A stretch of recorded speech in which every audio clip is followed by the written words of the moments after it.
Good afternoon guys. Volume ठीक है सबका?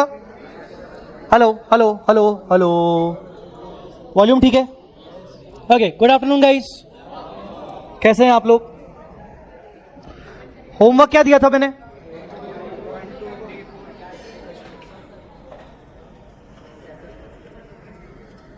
होमवर्क क्या दिया था मैंने? Question number 1 2 3 4। श्री थोड़ी देर बैठना है, इधर को बैठ जाओ। वो कौन सी शीट है तेरे हाथ में? ऑडिट का है, ठीक है ना? वो ऑडिट का साइड में रख तो बेटा। अभी तूने शीट किसको दिया? सबसे शीट ले ले, वापस ले ले, सबसे वापस ले ले शीट। सब चोटे हैं साले, मुझे पता है। एक दूसरे का नाम लिख के एक दूसरे का नंबर लिखते हैं। सबसे शीट ले ले वापस। हाँ, मैं रोज रात को बैठ कर सबको कॉल लगाता हूँ, चेक करता हूँ। हाँ, और भी कहीं है क्या शीट? अब 1 बाय 1 शीट को तू ही घुमाएगा। मतलब मेरी क्लास में हाथ में सबको शीट नहीं देनी है। अगर अटेंडेंस लेनी है तो तेरे को एक एक को देखना पड़ेगा कि हर कोई अपना अटेंडेंस दे रहा है कि नहीं। नहीं तो अटेंडेंस लो ही मत। सिंपल सा पॉइंट है ये फॉर्मेलिटी नहीं चाहिए मेरे को। एक शीट दे दे उधर से और वहीं से लेकर स्टार्ट कर, और सबको फिर वॉच करता जा कि कोई लिख रहा है कि नहीं लिख रहा है। जो लिख दिया तो वो बात खत्म। अरे कोई भी कहीं से भी शुरू कर दे ना बेटा।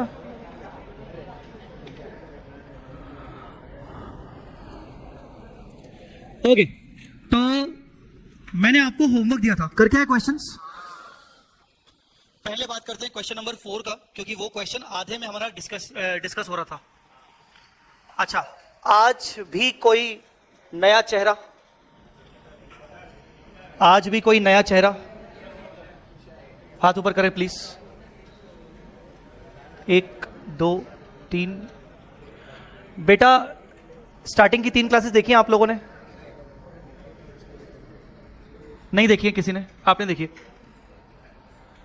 देखिए आपने?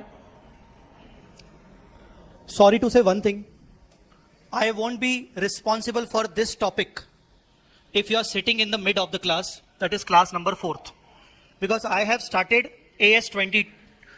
AS is the most crucial part which I have started in this class, and if you are sitting in the mid of the class or mid of the topic, so I won't take any kind of responsibility.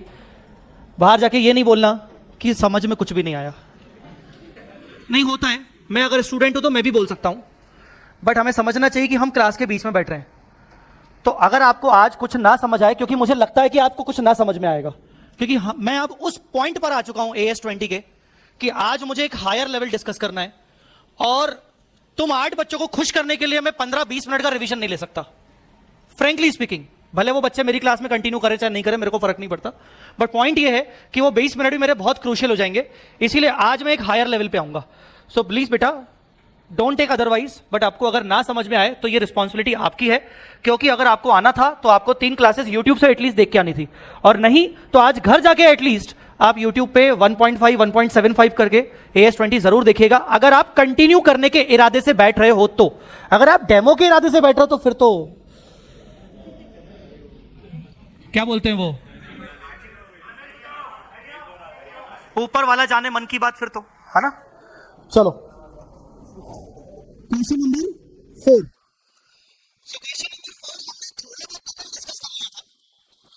Question number 4 हमने थोड़ा बहुत discuss कर लिया था, but I think restated EPS और पुराने साल का EPS, नए साल का EPS, मैं एक काम करता हूं, मैं प्रॉपर फॉर्मेटिंग में इसको सॉल्व करने की कोशिश करता हूं आपके साथ, ठीक है? और मेरे पास ये क्वेश्चन नंबर 4 को सॉल्व करने का एक नया ऑल्टरनेट भी है, जो मैंने कल जानबूझकर नहीं बताया, और हम एक नया ऑल्टरनेट डिस्कस करेंगे जिससे इंस्टीट्यूट कभी कभार सॉल्व करता है। तो मेरे साथ ये क्वेश्चन नंबर 4 आप सॉल्व करेंगे वापस से, अगर आपके पास सॉल्व नहीं किया हुआ तो, नहीं तो आप देखते जाएंगे 1 by 1। Question number 4, question number 4,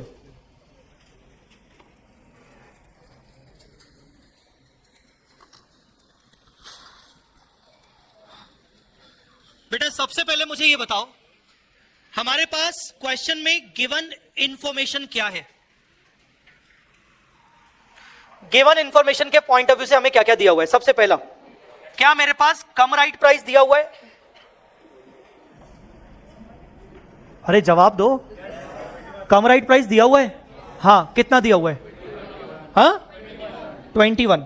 किस नाम से दिया हुआ है चेक करिए, क्वेश्चन में नाम क्या लिखा हुआ है उसका? हाँ, prior to exercise of right, price of the share prior to exercise, right exercise करने से पहले का प्राइस, तो वो हमेशा कम राइट प्राइस होता है 20 रुपए। और क्या है? राइट इशू प्राइस दिया हुआ है क्या? हाँ, वो कितना दिया हुआ है? 15 रुपए राइट इशू प्राइस दिया हुआ है गिवन इन्फो में। तीसरा, outstanding equity before right issue है क्या? हाँ जी, कितना? 5 लाख। और दूसरा, right issue shares in numbers, numbers के फॉर्म में राइट इशू शेयर्स कितने हैं? 1 लाख। मेरे पास ये मोटा मोटी गिवन इन्फो है। इस गिवन इन्फो के बेसिस पर हम पहले निकालेंगे थियोरिटिकल एक्स राइट प्राइस। कल निकाल चुके थे टेक्निकली हम, बस मैं नोट करने के पॉइंट ऑफ व्यू से लिख रहा हूं। तो सबसे पहला step number 1, theoretical x right price. मैंने आपको बताया था ये एक्स राइट प्राइस निकालना सीखा है आपने ग्रुप 1 के अकाउंट्स में, बोनस एंड राइट इशू के चैप्टर में। ये चीज किसी के लिए न्यू नहीं है। इवन जो लोग आज नए नए लोग बैठे उनको भी पता होना चाहिए कि हमने ये चैप्टर में सीखा हुआ है, वो पुराने वाले चैप्टर में अकाउंट्स में, थियोरिटिकल एक्स राइट प्राइस। अच्छा जी, मुझे बताइए कैसे निकालते हैं। सबसे पहले कितने, कौन से वाले शेयर लेंगे बेटा? कौन से वाले शेयर लेंगे? Number of shares before right issue. Before right issue number of shares कितने बेटे? 5 लाख। इसको मल्टीप्लाई बेटा किससे करते हैं? कम राइट प्राइस से। कितना है बेटा? 21। Very good. फिर क्या करते हैं बेटा? फिर क्या करते हैं? राइट इशू प्रोसीड, मतलब राइट इशू करेंगे तो कितना पैसा आएगा। तो राइट इशू से कितने नंबर ऑफ शेयर इशू कर रहे हैं? 1 लाख बेटा। और कितने में कर रहे हैं? 15। तो कुल मिला के 15 लाख रुपए आएंगे। ठीक है ना? तो देखो तो इसको लॉजिकली समझो। ये चीज है राइट इशू करने से पहले की औकात, कंपनी की औकात, कंपनी की वर्थ, कंपनी की नेटवर्थ। राइट इशू करने से पहले कंपनी की नेटवर्थ। राइट इशू जब कंपनी कर लेगी तो कंपनी की नेटवर्थ इतने से इंक्रीज हो जाएगी, कंपनी की नेटवर्थ इतने से इंक्रीज हो जाएगी। तो टोटल नेटवर्थ कंपनी की हो जाएगी राइट इशू के बाद। ये ऐसा माना जाता है। ठीक है ना? तो माना क्या जाता है कि राइट इशू से पहले की नेटवर्थ 21 रुपए के हिसाब से थी, 5 लाख शेयर थे। राइट इशू में कितना पैसा आ रहा है? 15 लाख रुपए। तो वर्थ बढ़ जाएगी, ऑब्वियसली हमारी औकात बढ़ जाएगी। ठीक है?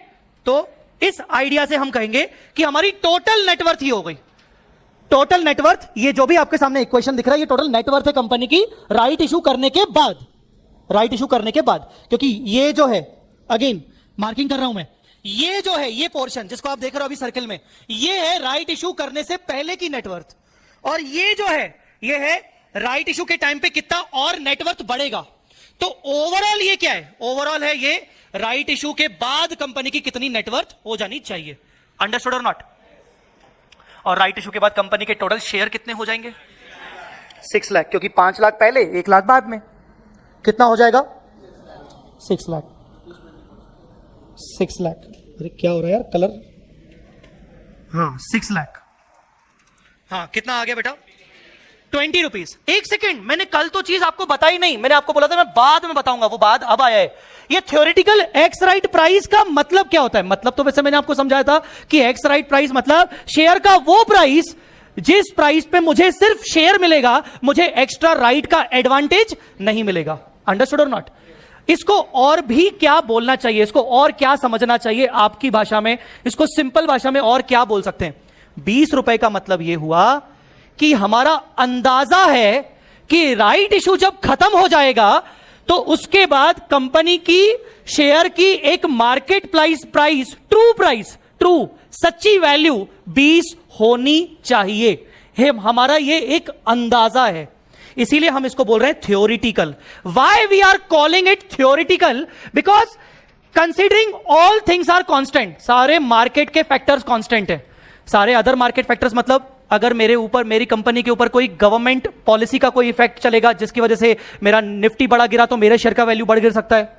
मान लो कल को कोई डिमांड सप्लाई का इफेक्ट मेरे शेयर पे बढ़ गया।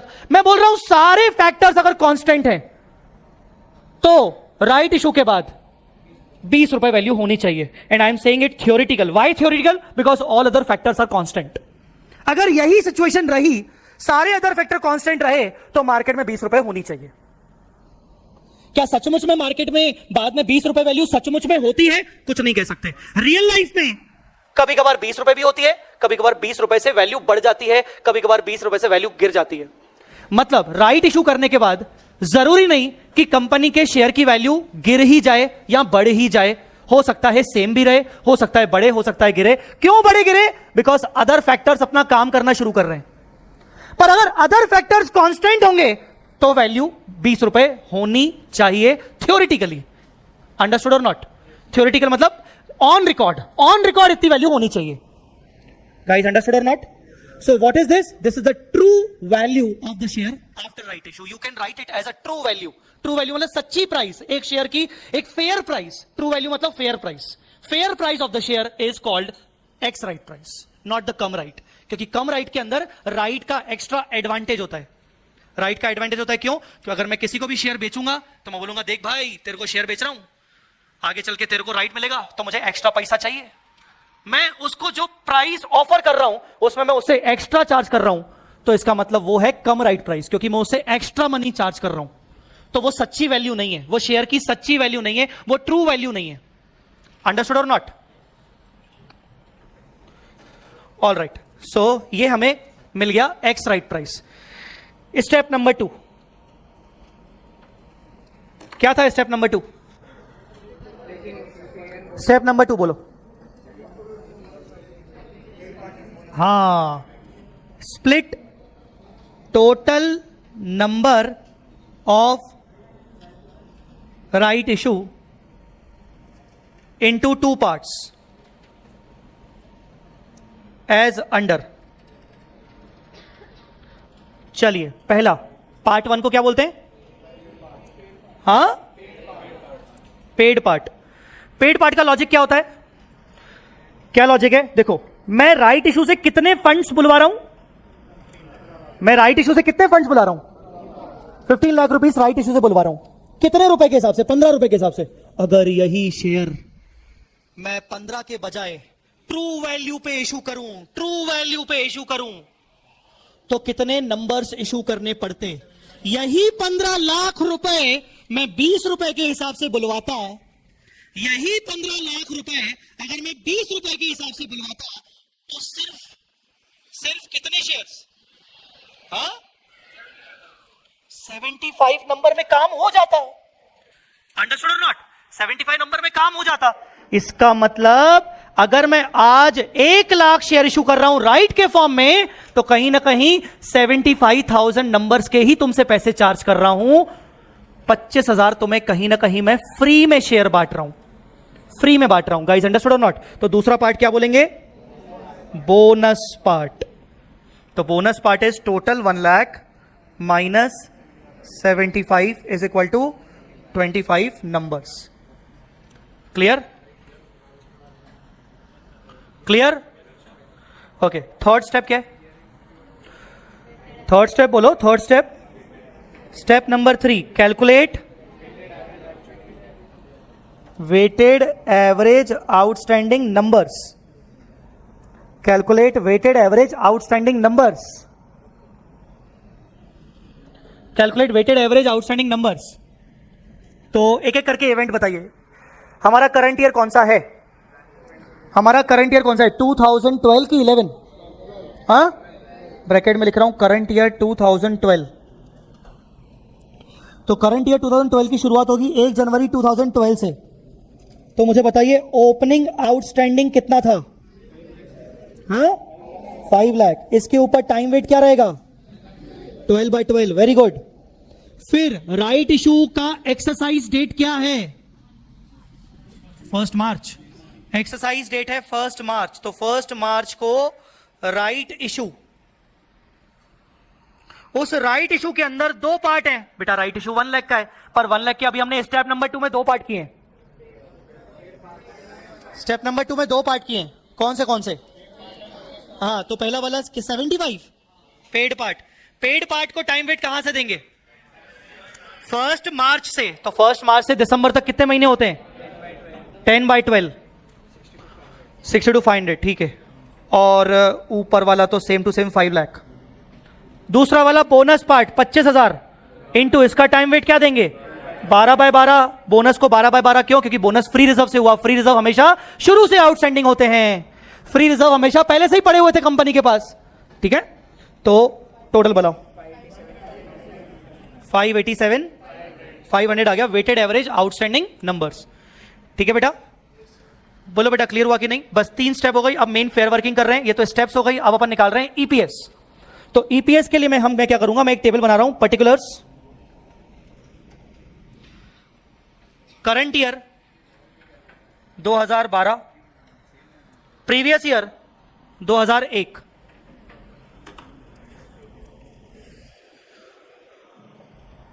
बताइए मुझे सबसे पहले अर्निंग्स कितनी है? EAESH बोलिए। 15 लाख, 11 लाख। ये मैं आपके लिए एग्जाम टाइप की वर्किंग बता रहा हूं। 2 साल का निकालना है तो आप टेबल में निकालेंगे, आपकी जगह भी बचेगी पेपर में और आपका काम जल्दी जल्दी होगा, क्योंकि आप अलग अलग करोगे, बार बार वही वही चीजें लिखोगे तो आपका टाइम लगेगा ज्यादा। तो टेबल फॉर्म में करिए EAESH। सो नाउ दूसरा, अब ये हो गया A, फिर B आएगा weighted average outstanding numbers. Current year के तो हमने अभी अभी निकाले स्टेप नंबर 3 में। स्टेप नंबर 3 में 587, 500। पर प्रीवियस ईयर का कितना लूं? हाँ सर, प्रीवियस ईयर का मानेंगे कि राइट इशू से पहले कितने शेयर थे? 5 लाख, तो 5 लाख ही आउटस्टैंडिंग होगा। वो रीस्टेटेड में आएगा ना बेटे, वो रीस्टेटेड में आएगा। बड़े अच्छे जोश से बोला भाई ने, वो बोनस का पार्ट। सर पूरे पैसे भरे हैं, ढंग से नहीं बता रहे हो आप। चलो बोलो, तो यहां पर आएगा EPS A divided by B। बोलिए 2.55। अरे इतना मत बोलो यार, 3 डिजिट तक बोलो। 553, हाँ 2.2। अब D, रीस्टेटेड ईपीएस के लिए हमें क्या चाहिएगा? रीस्टेटेड ईपीएस के लिए हमें क्या चाहिएगा? हमें बोनस को पिछले साल लेके जाना है ना, तो हमें अब फिर से चाहिए weighted average outstanding of previous year considering bonus part. Considering bonus part, bonus part को कंसीडर करके। तो करंट ईयर में तो कुछ भी नहीं रहेगा। प्रीवियस ईयर में क्या होगा? 5 लाख प्लस बोनस पार्ट 25,000, उसको भी 12/12 सेम, तो ये हो जाएगा 5,25,000। ठीक है, और फिर निकालेंगे अपन रीस्टेटेड ईपीएस। रीस्टेटेड ईपीएस ये हो जाएगा A divided by D। A divided by D, तो 11 lakh divide by 5, 25।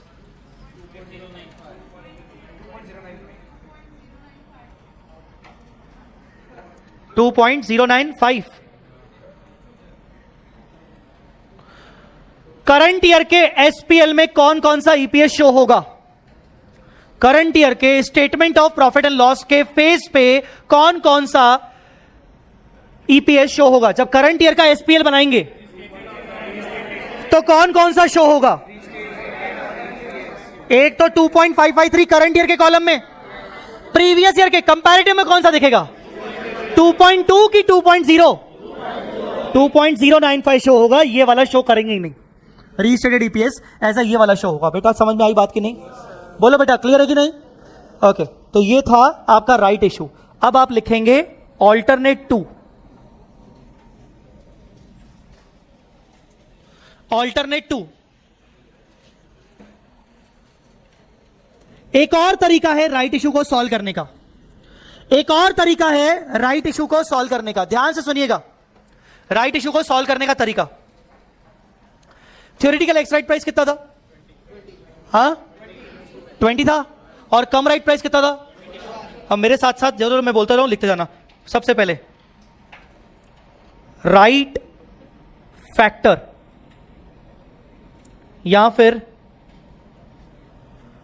Adjustment factor. Right factor या एडजस्टमेंट फैक्टर, इसका फॉर्मूला होगा cum right price divided by ex right price. Cum right price divided by ex right price. बताना तो कम right कितना था? हाँ 21 और एक्स राइट। सॉल्व मत करना, पॉइंट में नहीं चाहिए बस ऐसा ही। नहीं नहीं नहीं नहीं नहीं नहीं, बस पढ़ा रहे, यही रखे रहने दे। 21 डिवाइड बाय 20, बस मुझे नहीं चाहिए वो सॉल्व आपका, नहीं चाहिए, यही चाहिए रहेगा बस। नाउ राइट फैक्टर, ठीक है। अब आते हैं अपन weighted average outstanding equity current year. Current year का वेटेड एवरेज आउटस्टैंडिंग इक्विटी निकालना है। मैं जो सेकंड ऑल्टरनेट आपको करवा रहा हूं उसमें मैं आपको बोनस पार्ट पेड पार्ट की बातें बोल ही नहीं रहा हूं। मैं बोल रहा हूं सिर्फ कम राइट तुम्हें दिया हुआ था, एक्स राइट तुमने निकाल लिया, बस बात खत्म। तुम्हें पेड पार्ट बोनस पार्ट निकालने की जरूरत ही नहीं है। पेड पार्ट बोनस पार्ट निकालने की जरूरत ही नहीं है, छोड़ दो। कैसे करना है ध्यान से सुनो। तुम्हें याद है फर्स्ट क्लास में मैंने वेटेड एवरेज करने के 2 ऑल्टरनेट सिखाए थे। एक क्यूमुलेटिव अप्रोच सिखाई थी, कल मैंने रिवाइज भी करवाई थी, क्यूमुलेटिव अप्रोच सिखाई थी। उसको समझते हैं, सुनो। टाइमलाइन के अकॉर्डिंग मुझे बताओ तुम्हारे पास 1 जनवरी को ओपनिंग आउटस्टैंडिंग कितने रखे? हाँ, और राइट इशू कब कर रहे हो? राइट इशू कर रहे हो 1 मार्च, कितने? हाँ, तो मुझे इस कॉन्सेप्ट से क्यूमुलेटिवली मुझे वेटेड एवरेज निकाल के बता सकते हो? कैसे करेंगे अपन? सुनो ध्यान से। 5 लाख इंटू 5 लाख की गाड़ी कब तक चली? 2 महीने। 5 लाख की गाड़ी कब तक चली बेटा? तो 5 लाख इंटू 2/12। रुको ना, रुको तो सही। Into right factor 21/20। 21/20। अब बताओ 87,500 प्लस 5 लाख से गाड़ी कितनी की बन गई अब? 6 लाख की। और 6 लाख की गाड़ी कितने महीने चली? बोलो बोलो बोलो, 6 लाख की गाड़ी कब तक चली? तो 6 लाख इंटू 10/12। राइट फैक्टर नहीं करना कुछ भी यहां पर। बताओ, मैं लॉजिक बताऊंगा ना, पहले सॉल्व करके दो मेरे को, मैं लॉजिक सब बताऊंगा। कितना? 5 लाख टोटल करो। 5 लाख पिछले ऑल्टरनेट में देखना 587,500। कुछ भी बोनस पार्ट पेड पार्ट करने की जरूरत नहीं है। समझ में आया कि नहीं? लॉजिक में बताऊंगा अभी, 2 मिनट थोड़ी देर रुक जाओ। पहले तो कैलकुलेशन पर ध्यान दो, फिर मैं लॉजिक पे आता हूं थोड़ी देर में। कैलकुलेशन वापस से देख लो क्या किया मैंने। सबसे पहले मैंने क्या निकाला बेटा? मैंने क्या निकाला बेटा? राइट फैक्टर निकाला। राइट फैक्टर का formula come right divide by ex right, ठीक है। तो वो स्टेप नंबर 1 एक्स राइट तो आपको निकालना ही है, चाहे ऑल्टरनेट 1 हो चाहे ऑल्टरनेट 2 हो, आपको स्टेप 1 तो निकालना ही है। मैंने देखो ना स्टेप 1 का यूज किया है यहां पर भी। स्टेप 1 में मेरा थ्योरेटिकल एक्स राइट प्राइस कितना आया था? 20। तो मैं चाहे पहला ऑल्टरनेट करूं जिसमें मैं बोनस पार्ट पेड पार्ट निकाल रहा हूं, या मैं दूसरा ऑल्टरनेट करूं जिसमें मैं राइट फैक्टर निकाल रहा हूं, मुझे एक्स राइट प्राइस के लिए स्टेप नंबर 1 तो करना ही है। समझे कि नहीं? फिर मैंने उस राइट फैक्टर को किसके साथ मल्टीप्लाई किया? ध्यान से देखिए, किसके साथ मल्टीप्लाई किया, किसके साथ नहीं किया। आप ओपनिंग नहीं बोलोगे, आप बोलोगे हमने राइट फैक्टर को मल्टीप्लाई किया जितने शेयर राइट से पहले थे आउटस्टैंडिंग। समझे कि नहीं? अब उसका लॉजिक क्या है सुनो, लॉजिक को ध्यान से देखना। राइट इशू से पहले हमारे पास जो शेयर थे वो 5 लाख शेयर थे, और राइट इशू से पहले प्राइस जो था वो 21 रुपए का था। कम राइट प्राइस किसको बोलते हैं? कम राइट प्राइस किसको बोलते हैं? Prior to exercise. पर जैसे ही राइट एक्सरसाइज हो जाएगा शेयर प्राइस कितने का चला गया? शेयर प्राइस कितने का चला गया? तो जो राइट इशू होने के बाद जो नंबर ऑफ शेयर है उनका कहीं ना कहीं बेस किस पर है? 20 पर है। मुझे पुराने वाले शेयर को भी किसके बेस पर लेके आना है? 20 के बेस पे लेके आना है, और वो अभी करंटली किस बेस पर है? 21। तो मैं क्या कर रहा हूं, मैं जानता हूं कि जो शुरू के 2 महीने हैं जनवरी फरवरी, मतलब राइट को एक्सरसाइज करने से पहले का टाइम पर जो शेयर थे वो 21 रुपए के हिसाब से बिक रहे थे। पर जैसे ही राइट इशू एक्सरसाइज हो गया शेयर की ट्रू वैल्यू क्या हो गई? बोलो बोलो, ट्रू वैल्यू क्या हो गई? मैं किसको ट्रू वैल्यू पे लेके आऊं? 5 को कि 6 को? 6 को क्यों नहीं सर? वो तो ऑलरेडी ट्रू वैल्यू पर है ना, तो मैं किसको ट्रू वैल्यू पर लेके आऊं? और अभी करंटली वो किस वैल्यू पर है? 21 पर है, तो मैं उसको 20 पर लेके आने के लिए डिवाइड बाय 20 कर दिया। आया समझ में कि नहीं? तो अब बेस सेम हो गया। गाइस अंडरस्टूड और नॉट? इस बेसिस पर वेटेड एवरेज आपका वही फिट बैठेगा जो आपने स्टेप नंबर अल्टरनेट नंबर 1 में निकाला था। कितना आया बेटा यहां पर? 587 500। गाइस अंडरस्टूड और नॉट? क्लियर? अब 587 500 आ गया तो आपका ईपीएस तो निकल ही जाएगा, निकलेगा कि नहीं निकलेगा? ठीक है ना? तो 587 500 आ जाएगा ये।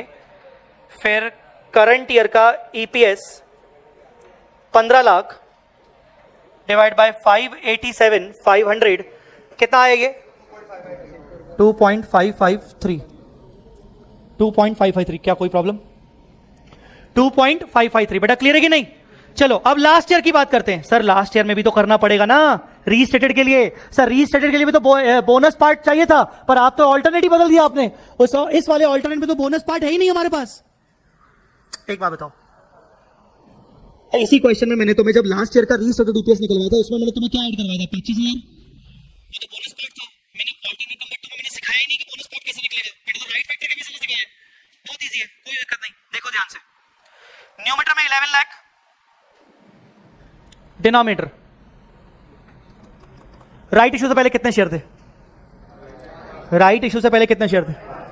5 लाख। राइट इशू से पहले थे ना, तो वो किस बेस पर होंगे? हाँ, उसको किस बेस पर लाना चाहिए? 20। और वो पूरे साल भर आउटस्टैंडिंग थे?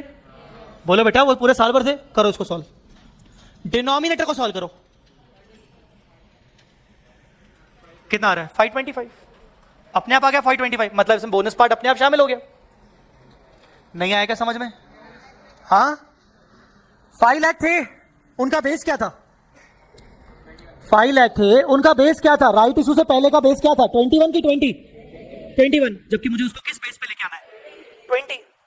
तो मैंने उसको कर दिया, तो ये आपका वही आ रहा है 525। आपने पहला भी 525 ही किया था, बस आ गया। कितना आ रहा है रीस्टेटेड?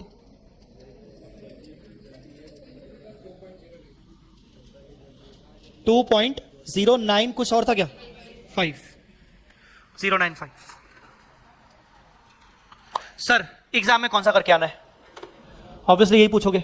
नेक्स्ट आपका क्वेश्चन यही होना चाहिए, सर एग्जाम में कौन सा करके हैं। पहले मैं आपसे पूछूंगा, आपको क्या लगता है कौन सा करना चाहिए? हाँ, इजी तो दोनों है। कोई बच्चा सोचेगा सर जो हमारा टाइम सेव करे। टाइम कौन सा सेव कर रहा है? सेकंड वाला टाइम सेव कर रहा है आपका, सेकंड वाला। ध्यान से सोचो, क्योंकि बोनस पार्ट पेड पार्ट निकालने की झंझट ही खत्म हो गई ना, आपका टाइम सेव हो रहा है। खुशखबरी यह है कि इंस्टीट्यूट सेकंड वाला फॉलो करता है। इंस्टीट्यूट सेकंड वाला फॉलो करता है। तो सर आपने फर्स्ट वाला क्यों करवाया? फर्स्ट वाला आपको सिर्फ लॉजिक समझाने के लिए कि बोनस पे हम टाइम वेट नहीं लेते हैं, इसलिए आपको समझ में आया कि हाँ किस पे टाइम वेट लेना चाहिए, किस पे नहीं लेना चाहिए। तो फर्स्ट वाला is only for the logic, not for exam. Second वाला is for the exam. Note डाल दो कॉपी में, एग्जाम में मुझे क्या करके आना है।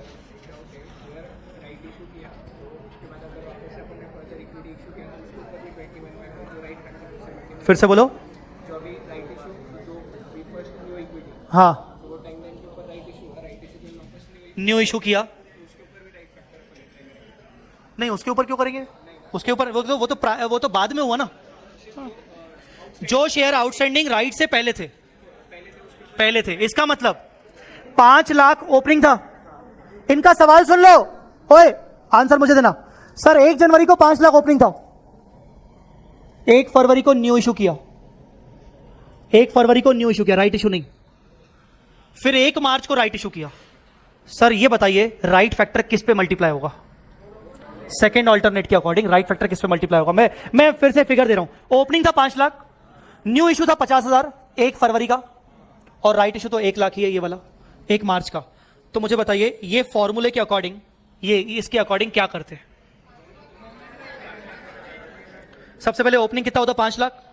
हाँ, इसको इंटू 1/12, क्योंकि जनवरी सिर्फ जनवरी का महीना रहा, इंटू 21 डिवाइड बाय 20। बोलो बेटा। फिर आपने न्यू इशू किया, कितना? 50,000। इसको भी मुझे क्या लाना पड़ेगा? 21/20। समझा कि नहीं? और इसको कितना? वही 1/12। अरे फरवरी से फरवरी रहा ना पूरा बस। फिर कितने हो गए? 1 लाख का राइट इशू किया, 1 लाख का राइट इशू किया, तो अब कितने हो जाएंगे? 650। ओ सॉरी 550 सॉरी 550। और ये कितना हो जाएगा? 650। इसको करूंगा क्या 21/20? नहीं, इसको नहीं करूंगा। इंटू 10/12। आई बात समझ में कि नहीं? इनका दूसरा सवाल, सर अगर ये जो न्यू इशू किया था ये राइट के बाद हुआ था, अब बोलो न्यू इशू राइट के बाद है? नहीं नहीं, मुझे वर्किंग बोलो। सबसे पहले 5 लाख क्या करूं? इंटू 21 डिवाइड बाई 20 इंटू 2/12 बोलो। फिर राइट किया, फिर राइट किया, बोलो 6 लाख इंटू मान लो मैंने न्यू इशू किया सपोज 1 जुलाई को, न्यू इशू किया 1 जुलाई को, क्यूमुलेटिव वर्किंग चाहिए ना यहां पर। न्यू इशू किया 1 जुलाई को, मार्च अप्रैल मई जून 4 महीने, मार्च अप्रैल मई जून 4 महीने होते हैं बेटा, तो इंटू 4/12। फिर मैंने न्यू इशू किया 1 जुलाई को 50,000, क्या करूंगा 650 इंटू 6/12। मैंने कोई राइट फैक्टर मल्टीप्लाई किया? नहीं, क्यों नहीं किया? वो तो उनका बेस तो वैसे ही 20 पर है, अंडरस्टूड और नॉट? तो मुझे राइट फैक्टर किस पे मल्टीप्लाई करने का है? राइट फैक्टर हमेशा किस पे मल्टीप्लाई होगा? लिख लो, ये बहुत जरूरी पॉइंट है कि राइट फैक्टर हमेशा मुझे मल्टीप्लाई करना है प्रायर टू राइट इशू वाले नंबर्स पर। राइट फैक्टर को मल्टीप्लाई करने का है हमेशा prior to exercise of right वाले नंबर पर, prior to exercise of right वाले नंबर पर, प्रायर टू एक्सरसाइज वाले राइट नंबर पर।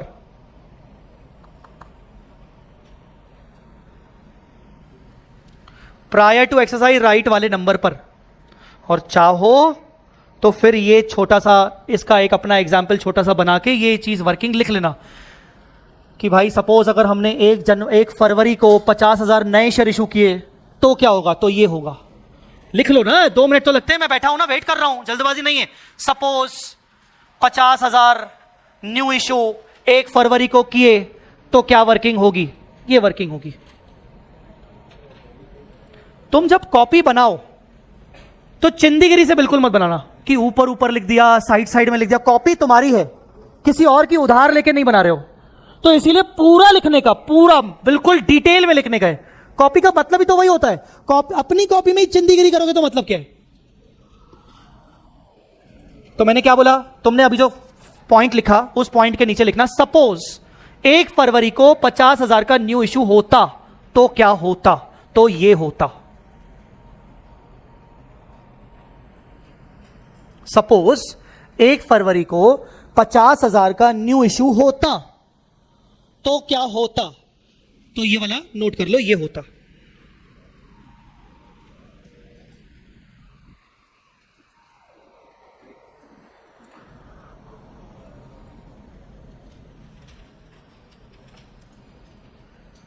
और दूसरा, सपोज 1 जुलाई को न्यू इशू होता तो क्या होता? तो फिर वो नीचे वाला होता। पहले ऊपर वाला दिखाऊं क्या? कैसे कैसे लोग हैं।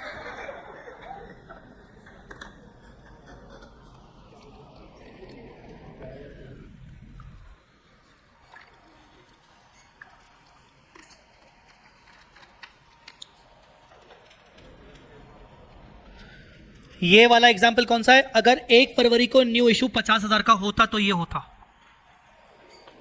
सेकंड पेज पे आऊं, सेकंड पेज पे आऊं, ये लिख लिया सेकंड पेज। ये वाला एग्जाम्पल क्या है? Next example, next case 2। वो केस 1, ये केस 2। केस 2 क्या बोल रहा हूं? अगर न्यू इशू 1 जुलाई को होता तो क्या होता? अगर न्यू इशू 1 जुलाई को होता तो क्या होता?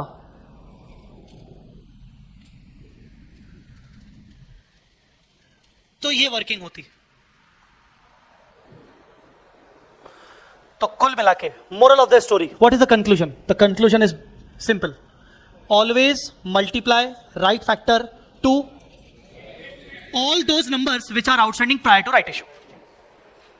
What is the moral of the story? फिर से, always multiply right factor to all the number of shares prior to right issue. All the number of shares prior to right issue, whether opening or new issue, whether opening or new issue. Simple. Right factor multiply होगा right issue के पहले के सारे numbers पर, चाहे वो opening हो चाहे वो new issue। समझा कि नहीं?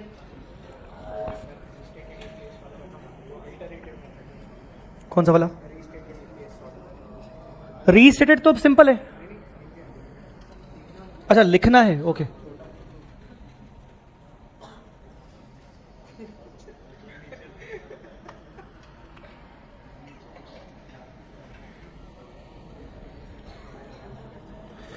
तू रहने दे भाई। क्वेश्चन नंबर 1, क्वेश्चन नंबर 1 जल्दी बोलो। मेरे को भरोसा है कि तुम क्वेश्चन नंबर 1 करके आए होगे, मतलब मेरे को भरोसा है कि क्वेश्चन नंबर 1 बन गया होगा। नहीं तुम लोग मस्ती मजाक कर रहे हो, जान दो। हाँ बोलो, क्वेश्चन नंबर 1 हुआ कि नहीं हुआ, जल्दी बोलो। किसी को कोई डाउट? सॉल्व करवाऊं, डिस्कस करूं कि कर लिया है? हाँ, क्या निकालना था इस क्वेश्चन में? अच्छा मुझे ऐसे ही बताओ, चलो जल्दी बोलो। 1 जनवरी बैलेंस एट द बिगनिंग 1800, क्या करेंगे 1800 का? इंटू 12/12, अरे बोलो ना, इंटू 12/12, ठीक है। फिर issue of share for cash 31 मई को, बोलो, इंटू, एक सेकेंड रुको, इंटू 12/12 होगा इस पे। हाँ दूसरे वाले पर इंटू क्या होगा बेटा? ईयर एंडिंग कौन सा है? ईयर एंडिंग कौन सा है सर? क्योंकि 1 जनवरी से बोला है तो हम मान रहे हैं कि 31 दिसंबर, तो बोलो 31 मई से 7/12, जनवरी फरवरी मार्च अप्रैल मई, 5 महीने गए, हाँ 7/12, ठीक है। Next buyback, buyback buyback buyback, हाँ 2/12, वो भी माइनस में, तो वेटेड एवरेज हो गया 2100, ठीक है। क्वेश्चन नंबर 2, क्वेश्चन नंबर 2 किया क्या? क्वेश्चन नंबर 2 कोई डाउट? क्वेश्चन नंबर 2 में कुछ पार्टली पेड था बेटा, हाँ 5 रुपए का शेयर पार्टली पेड था, इशू किया था, याद है आपको? हाँ मैंने सिखाया था आपको कैसे निकालना है, क्या निकालना है। शेयर कैपिटल करके फिर भले divide by face value divide by 10 कर दो तो नंबर ऑफ वेटेड एवरेज आएंगे। किसी को कोई डाउट? हाँ मुझे बताओ कैसे सॉल्व किया क्वेश्चन नंबर 2, बोलो कैसे सॉल्व किया, क्या करेंगे? 1 जनवरी को, हाँ कितने शेयर लिखूं? 1800, 10 रुपए के हिसाब से, इंटू 12/12, तो कितना आया? 18,000। बोलो बेटा ये क्या आ रहा है? अमाउंट आ रहा है ना ये, हाँ। फिर क्या किया? डेट डेट डेट 31/10, हाँ कितना? 600, इंटू कितने के हिसाब से? 5 ही रुपए लिए, तो कितना पैसा आया? कितना पैसा आया? 600 इंटू 5, इंटू कितने महीने के लिए आया? नवंबर दिसंबर, 2/12, 500, टोटल कितना हुआ? 18,000। इसको क्या बोलते हैं बेटा? वेटेड एवरेज आउटस्टैंडिंग, आउटस्टैंडिंग क्या? Share capital, outstanding share capital.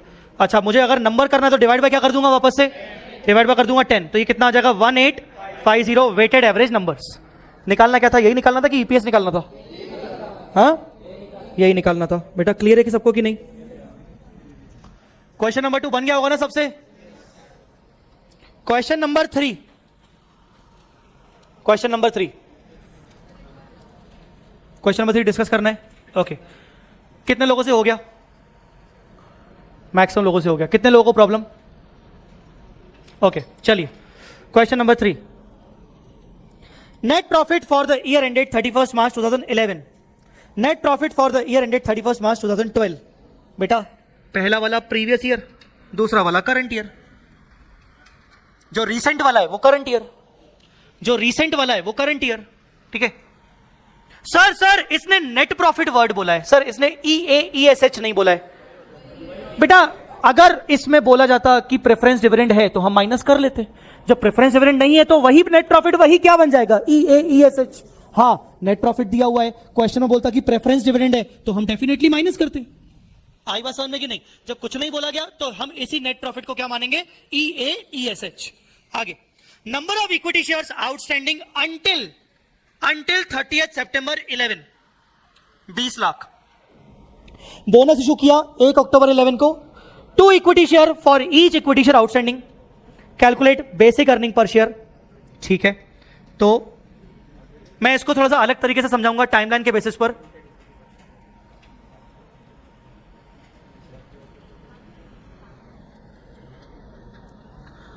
Year कौन कौन सा है मुझे बताना, ईयर एंडिंग कौन कौन सा है? 31 मार्च क्या 2011, तो मतलब 1 अप्रैल 10 से 31 मार्च 11 और दूसरा 31 मार्च 12, 2 साल है ना? 2 साल है कि नहीं है? अब वो बोल रहा है 20 लाख शेयर है हमारे पास, कब तक? कब तक? अंटिल, वर्ड पे बढ़ो, वर्ड पे जाओ, अंटिल क्या लिखा है? ये देखो क्या कह रहा है, number of equity shares outstanding until 30 सितंबर, 30 सितंबर तक मेरे पास 20 लाख थे। इसका मतलब यहां पर भी मेरे पास 20 लाख थे, यहां पर भी मेरे पास 20 लाख थे और यहां पर भी मेरे पास 20 लाख ही थे। मतलब लास्ट ईयर का ओरिजिनल ईपीएस निकालते वक्त मैंने 20 लाख डिवाइड किया होगा, लास्ट ईयर का ओरिजिनल ईपीएस निकालते वक्त मैंने 20 लाख डिवाइड किया होगा। लास्ट ईयर का ईएईएसएच कितना है? लास्ट ईयर का ईएईएसएच कितना है? हाँ 18 लाख। और करंट ईयर का ईएईएसएच कितना है? 60 लाख। और यहां पर 1 अक्टूबर को बोनस कितना दिया? बोनस कितना दिया? बोनस 2:1, हर एक के बदले 2। इसका मतलब कितना हुआ? हाँ 40 लाख। तो यहां पर आउटस्टैंडिंग कितने हो जाएंगे? 60 लाख। बोलिए ना बेटा, बस आपके सामने 2 साल की कहानी हो गई। ये फर्स्ट ईयर, ये सेकेंड ईयर, करंट ईयर ये वाला है और ये प्रीवियस ईयर है।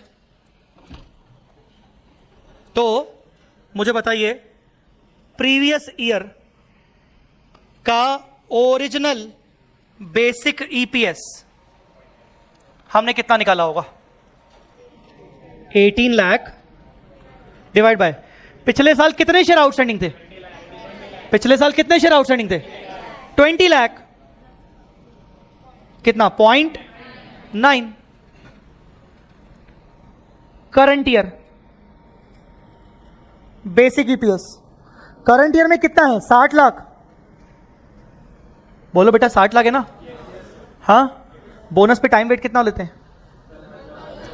हाँ ओपनिंग 20 लाख पे 12/12, 40 लाख पे भी 12/12, तो कुल मिला के 20 + 40 60 लाख। कितना आ गया? 1। और इस साल हम निकालेंगे एक restated EPS of previous year. तो प्रीवियस ईयर का अर्निंग कितना था? 18 लाख। अगर वही बोनस पिछले साल होता तो क्या होता? तो पिछले साल 60 लाख होता, तो कितना होता? 0.3। करंट ईयर के प्रॉफिट एंड लॉस में कौन से 2 ईपीएस डिस्क्लोज होंगे? हाँ हाँ, तो मेरे साथ आप बनाएंगे एक्सट्रैक्ट ऑफ पी&एल। लिखिए statement of profit and loss extract.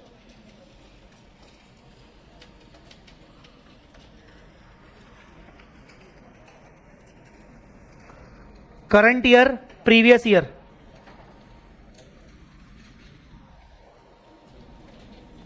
Current year, previous year. तो यहां पर हम करेंगे बेसिक ईपीएस 1 और 0.3 ऐसा लिखेंगे। मतलब हमें रीस्टेटेड ईपीएस लिखना पड़ेगा।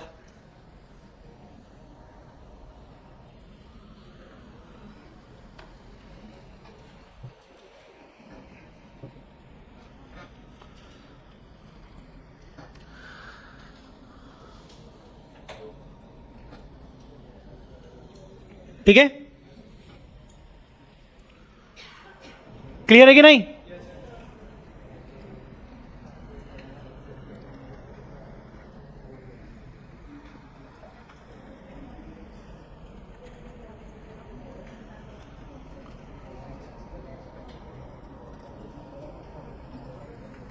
All right. और भी कोई होमवर्क था क्या?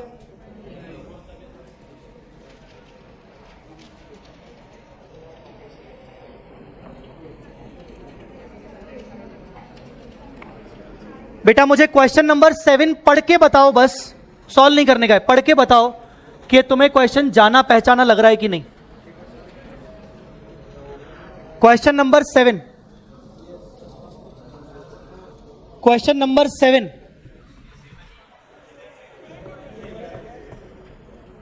हाँ बोलो बोलो, क्वेश्चन नंबर 7 सेम लग रहा है? हाँ, खुद से कर लोगे पक्का कि मैं करवाऊं? मैं करवाऊं कि खुद से करोगे? खुद से अभी करोगे कि घर जाके करोगे? हाँ, घर जाके करोगे। देखो खुद ही बोल रहे हो होमवर्क चाहिए, मैंने नहीं बोला होमवर्क के लिए, करेक्ट। तो ये होमवर्क तुम्हारे लिए, तुम्हारी तरफ से, मेरा वाला लास्ट में आएगा।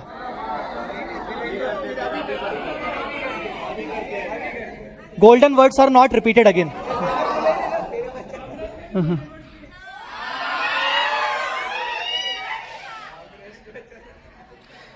देखो आमरस क्या होता है मैं जानता ही नहीं, मैंने सुना ही नहीं है आमरस।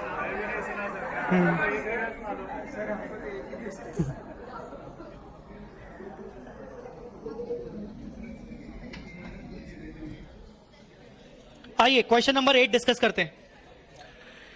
क्वेश्चन नंबर 8 डिस्कस करते हैं, आइए बेटा। Question number 8, question number 8। On 1st April 11, a company had 6 lakh equity shares. बेटा 1st April 11 मतलब ओपनिंग, ओपनिंग में कंपनी के पास 6 लाख इक्विटी शेयर्स थे ऑफ 10 ईच, जबकि ₹5 paid up by all share holder, मतलब ये शेयर पार्टली पेड है, ये शेयर क्या है? Partly paid.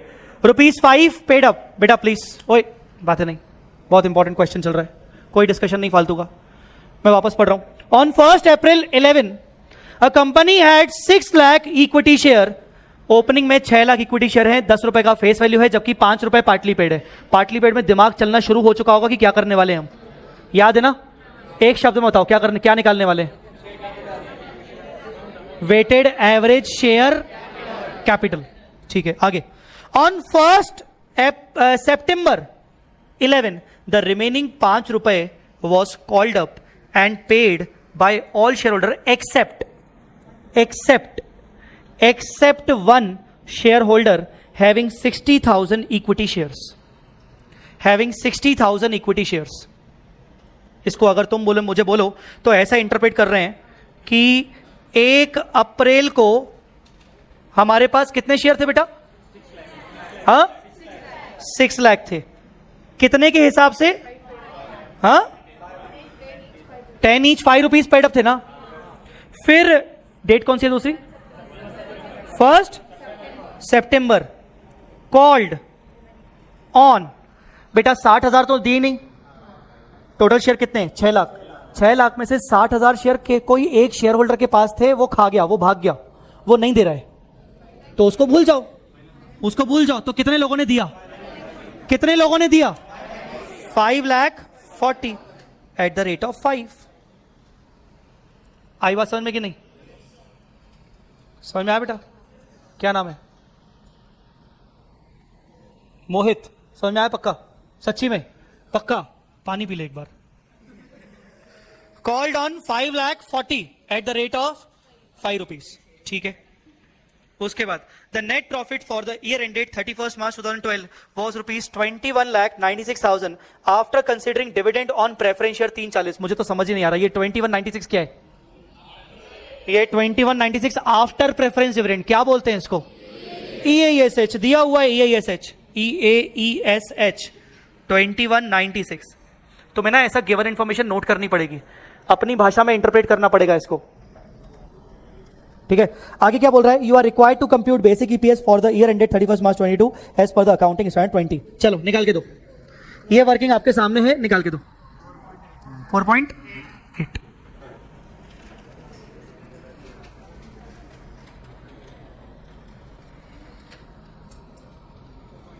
सॉल्व भी तो करना है, नोट करना है, बाद में कॉपी नहीं बनेगी तो फिर क्या करेगा?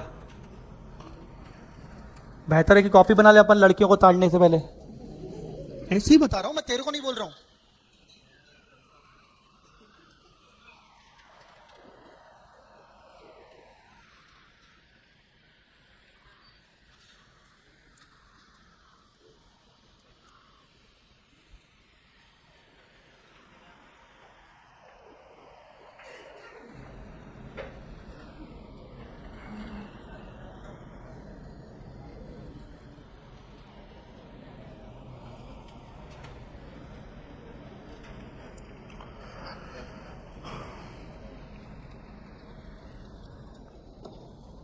एक कल शाम को मैं ऐसे ही थोड़ा सा सिस्टम पे बैठा था, कोटा फैक्ट्री देखा है तुम लोगों ने? कोटा फैक्ट्री में जीतू भैया ने डीपीपी वाला कॉन्सेप्ट, तुम्हें याद है डीपीपी करके होता था? कल मैं कोटा फैक्ट्री देख रहा था, वापस से सेकंड टाइम देख रहा था, तो उसमें एक एपिसोड था जिसमें वो डीपीपी सॉल्व करवाते थे, daily practice sheet, daily practice paper, sorry DPP. तो उससे मुझे एक समझ आई चीज, अगर if I come up with DPP for you guys, तो suppose if I give you 2-3 question every day, hard copy papers, and you next day, on very next day you need to submit me. मतलब अचानक से मेरे mind में ये concept आया DPP का, मैं आपको छोटे छोटे क्वेश्चन बना के दूं, और कुछ क्वेश्चन शायद एमसीक्यू टाइप में हो, कुछ क्वेश्चन शायद थोड़े से हल्के से सॉल्यूशन टाइप में हो, मतलब 2 लाइन के सॉल्यूशन टाइप में हो, आपको कोई वर्किंग नहीं दिखानी, आपको मुझे बस आंसर देना है, चलेगा ऐसा? अगर इंटरेस्टेड हो गया, ज्यादा अच्छा दिखाओगे तो मैं अपनी टीम को बोलूंगा उस पर काम करने के लिए, अदरवाइज वो कोई मतलब नहीं है आपका, अगर इंटरेस्ट नहीं हुआ तो टेल मी, चलेगा? पर उसमें एक मैंडेटरी चीज होगी कि जिस दिन बांटूंगा अगले दिन वो पेपर मेरे को वापस चाहिए नाम सहित, चलेगा? तो कंडीशन ये होगी कि अगर लगातार 2 बार 3 बार में किसी ने ढंग से ध्यान नहीं दिया तो उसको अगली बार से क्लास में बैठने नहीं दूंगा, चलेगा? नहीं मैं ये फिर मतलब मैं इतनी मेहनत कर रहा हूं, तुम्हारी तरफ से भी तो रहेगा ना, और ये भी रहेगा कि रिफंड नहीं मिलेगा फीस का। फिर on a serious note, DPP का कॉन्सेप्ट शुरू करूं, मेरे को कल ऐसा रियलाइज हुआ कि मैं कुछ डीपीपी का कॉन्सेप्ट लेके आऊं, सो आई विल ट्राई, मैं देखता हूं AS20 once AS20 will be over ना, मैं AS20 पे डीपीपी का कॉन्सेप्ट लेके आऊंगा, देखते हैं कितना हो पाता है, कितना इंटरेस्ट से कर पाते हैं।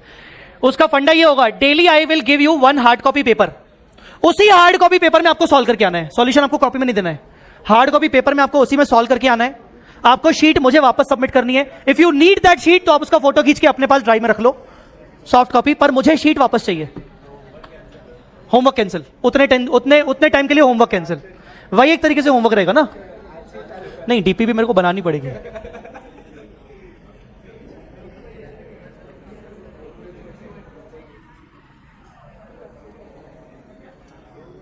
लाइव वालों के लिए अपन वो उनके लिए कुछ पोल वाला रख लेंगे टेलीग्राम पे, वो डीपीपी हो जाएगा। हाँ,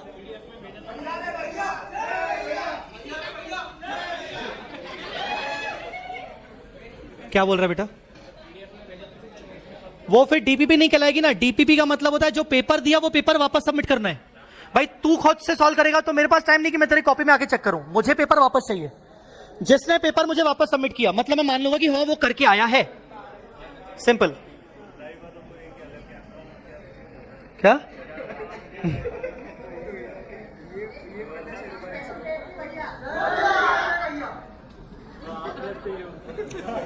इधर आ तू टोपी वाले, इधर आ।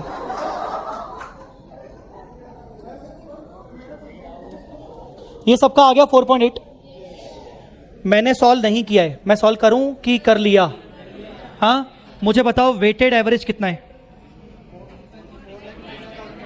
कैपिटल अमाउंट 45 लाख 75,000, ये वेटेड एवरेज कैपिटल है ना। और अगर डिवाइडेड बाय इसको किससे करेंगे? 10 से, तो वेटेड एवरेज नंबर कितना हो जाएगा? 4,57,500। अब तुमने हो सकता है ईपीआर के कॉन्सेप्ट से किया हो तो भी चलेगा, और अगर डायरेक्ट ईपीएस निकाल लिया होगा तो भी चलेगा। ठीक है, चलिए नेक्स्ट क्वेश्चन पे आइए।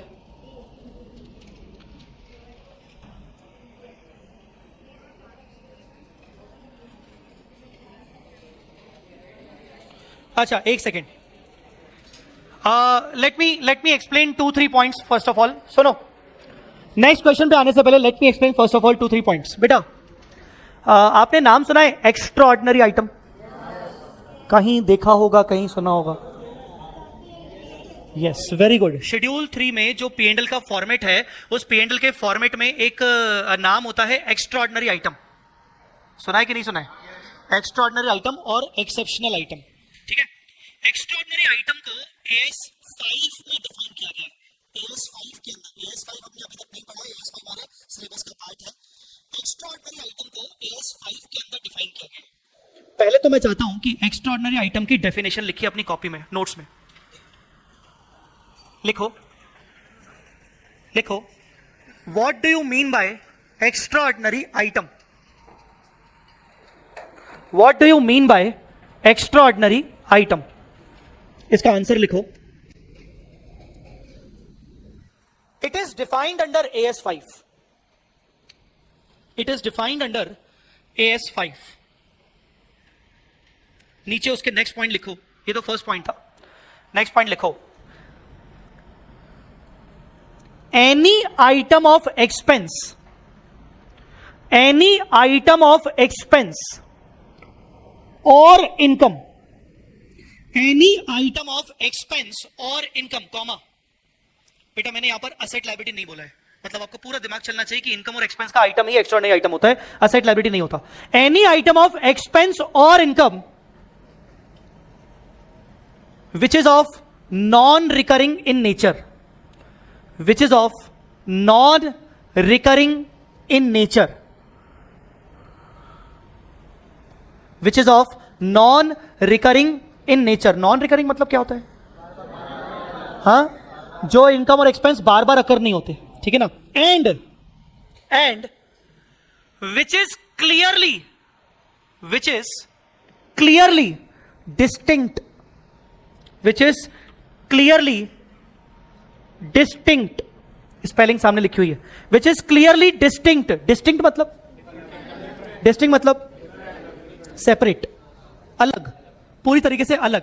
which is clearly distinct from ordinary business activity, which is clearly distinct from ordinary business activity, ordinary business activity, clearly distinct from ordinary business activity, or not related to the business, or not related to the business.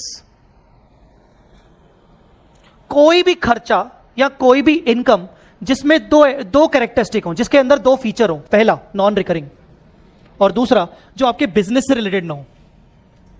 जैसे example लिखिए, loss due to fire, loss due to fire.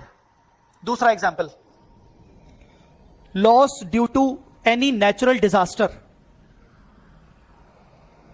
ये आपके business से related थोड़ी हुए. तीसरा लिखिएगा, refund of government grant, refund of government grant as per AS12. मैंने आपको AS12 जब ग्रुप 1 में पढ़ाया था, आपने कभी ना कभी किसी ना किसी से पढ़ा होगा ग्रुप 1 में, तो आपने ये पढ़ा होगा कि जब भी गवर्नमेंट ग्रांट को रिफंड किया जाता है तो उसको एक्स्ट्राऑर्डिनरी ट्रीट किया जाता है, एक्स्ट्राऑर्डिनरी आइटम ट्रीट किया जाता है रिफंड ऑफ गवर्नमेंट ग्रांट को. तो वही एग्जांपल लिखवा रहा हूं, refund of government grant as per AS12, as per AS12. Understood और नॉट? तो इन एक्टिविटी. अच्छा, चौथा लिखिए, चौथा VRS एक्सपेंडिचर. VRS क्या होता है? इनकम टैक्स में पढ़ा हुआ है, सैलरी वगैरह में. VRS एक्सपेंडिचर, जब आप अपने एम्प्लॉय को वॉलंटरी रिटायरमेंट करते हो उसका, और उसको जो हैवी कॉम्पनसेशन देते हो, तो VRS एक्सपेंडिचर वो एक एक्स्ट्राऑर्डिनरी आइटम होता है. That is not recurring in nature, non recurring one वो, और दूसरा वो आपका बिजनेस से रिलेटेड नहीं है. ठीक है, तो ये कुछ आइटम.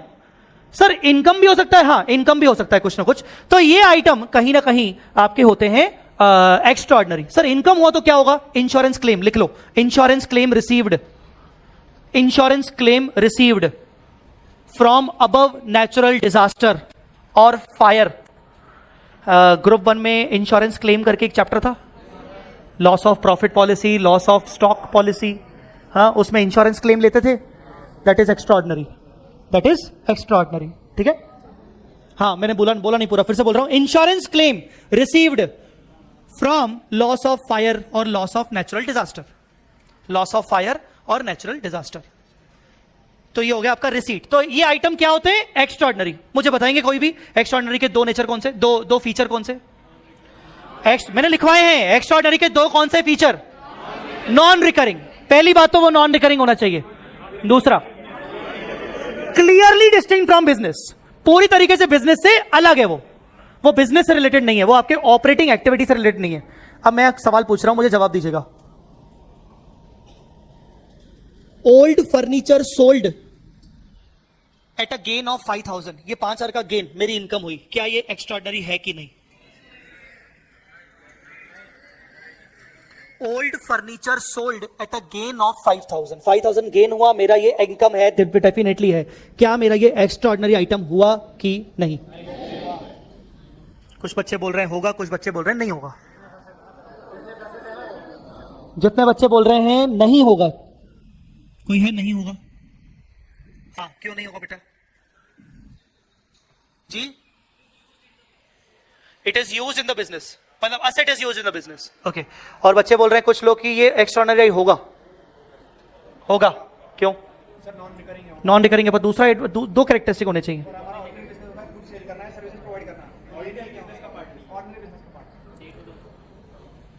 हमारा बिजनेस एक्टिविटी होता है गुड्स को सेल करना, ना कि असेट को सेल करना। तो सर हमने तो असेट को सेल किया है, हमने तो असेट को सेल किया है sir. Selling old furniture, selling old asset is the ancillary activity of the business, कहीं ना कहीं रिलेटेड टू द बिजनेस। मैंने आपको लाइन का लिखा है क्लियरली डिस्टिंक्ट, मतलब क्या हुआ? पूरी तरीके से बिजनेस से अलग है। असेट आपकी बिजनेस से कहीं ना कहीं तो जुड़ी हुई है यार, एक बार लिए तो कभी ना कभी तो बिकेगी ना यार, जब स्क्रैप हो जाएगी तब तो बिकेगी ना, है तो वो बिजनेस असेट ना। आई बात समझ में कि नहीं? तो इसीलिए जो ये क्या बोला मैंने, कौन सा एग्जांपल दिया, gain on sale of furniture will not be extraordinary, extraordinary नहीं होगा, एक्स्ट्राऑर्डिनरी नहीं होगा। गाइस अंडरस्टूड और नॉट? अब मैं आपको ये क्यों पढ़ा रहा हूं, एक्स्ट्राऑर्डिनरी के बारे में क्यों पढ़ा रहा हूं? अब इसके नीचे लिखिए एक दूसरी पॉइंट। ये तो आपने लिख लिया what do you mean bye extraordinary item. अब एक नया क्वेश्चन लिखिए, दूसरा क्वेश्चन, एक दूसरा क्वेश्चन लिखिए।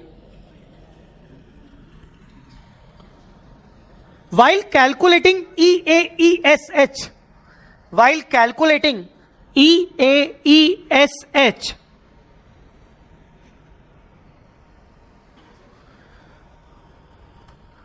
should we include or not? While calculating EAESH, should we include or not the following items? Should we include or not the following items? Following items में A और B, A और B। A extraordinary item, A extraordinary item, B prior period item, prior period item। सवाल यह है EAESH निकालते वक्त मैं EAESH के अंदर एक्स्ट्राऑर्डिनरी आइटम और प्रायर पीरियड आइटम को भी डालूं और फिर ईपीएस निकालूं कि मैं उनको इग्नोर करके ईपीएस निकालूं? सवाल यह है कि मैं एक्स्ट्राऑर्डिनरी आइटम और प्रायर पीरियड आइटम को इग्नोर करूं कि उसको शामिल करूं? पहले तो क्वेश्चन समझेगी नहीं। हाँ, एक्स्ट्राऑर्डिनरी आइटम को और प्रायर पीरियड आइटम को मुझे EAESH के अंदर शामिल करना चाहिए कि नहीं करना चाहिए, यह सवाल है। नहीं करना चाहिए, आंसर लिखिए। As per AS20, as per AS20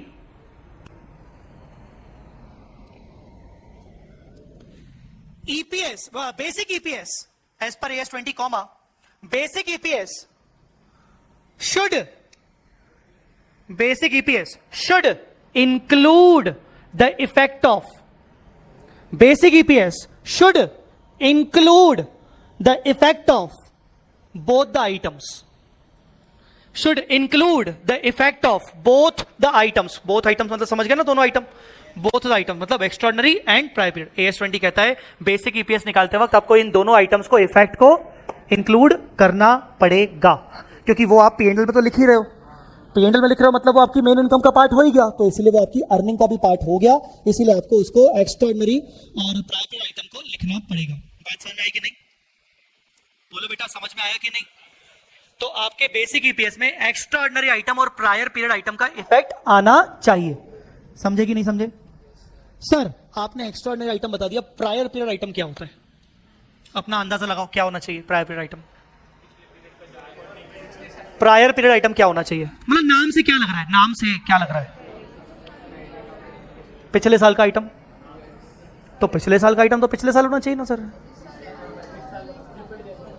ऐसी इनकम, ऐसा एक्सपेंस जो पिछले साल गलती से रिकॉर्ड करना भूल गया पर मालूम अभी चला, तो अब रिकॉर्ड तो करना पड़ेगा ना, और पिछले वाले खाते बंद हो चुके हैं, उसको अभी रिकॉर्ड करना पड़ेगा। लिखिए डेफिनेशन, तीसरा question, what do you mean by prior period item? What do you mean by prior period item? What do you mean by prior period item? Harsh Jain, वो प्री एंड पोस्ट इनकॉर्पोरेशन वाली चीज नहीं है बेटा, वो ग्रुप 1 वाला item नहीं है। हाँ, what do you mean by prior period item? लिखिए, एनी इनकम और एक्सपेंस, एनी इनकम और expense of any previous year, any income और expense of any previous year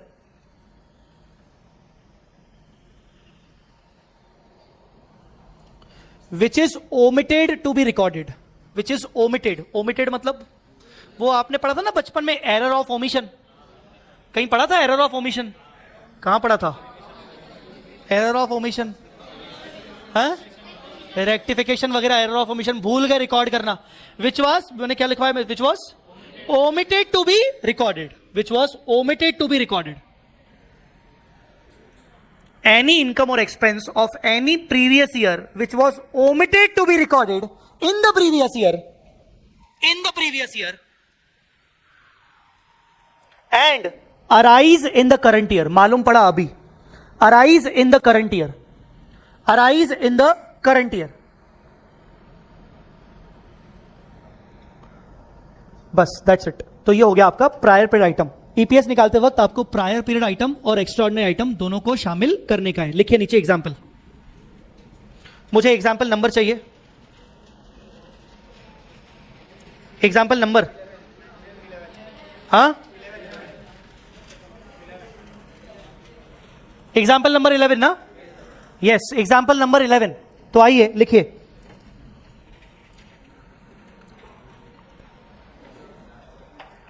EBIT 15 lakh,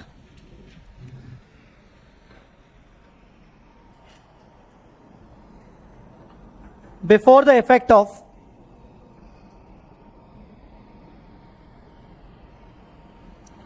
extraordinary item and prior period items.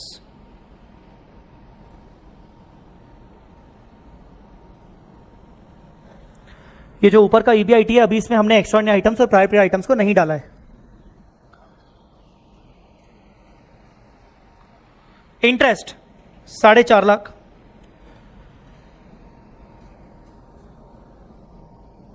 Extraordinary item, extraordinary item 2,50,000 debit. बेटा debit मतलब expense, debit मतलब expense. PPI, PPI मतलब prior period item, prior period item 1,71,200 credit. Credit मतलब income.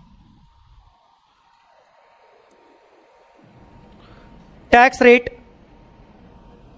20%, tax rate 20%.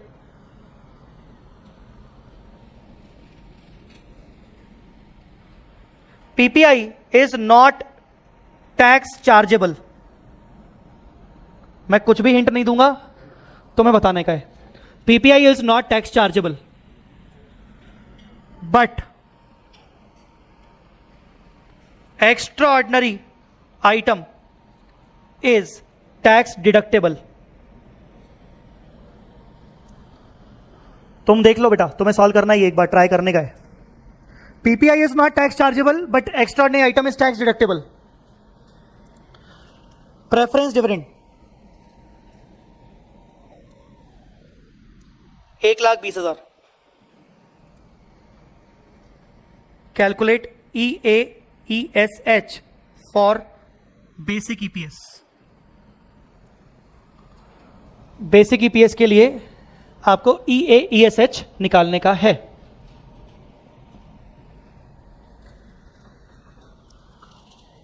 करिए try.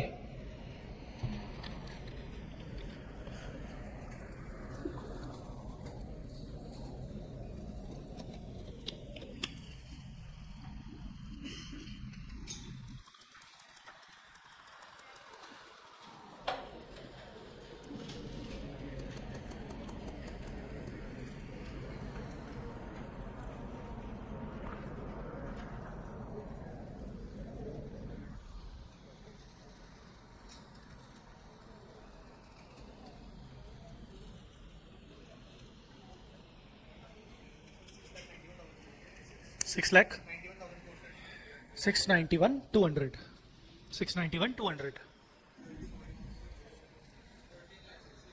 13 lakh भाई साहब 4,50,000 का तो इंटरेस्ट ही माइनस हो रहा है, मजाक मस्ती कर रहे हो क्या? हाँ 641 200 691 200 691 200 91 91 691 200 इधर से कोई जवाब? 691 उधर पीछे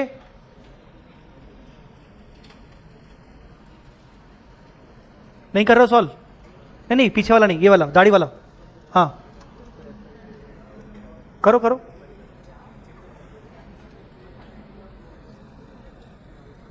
शंतनु शंतनु ना, हाँ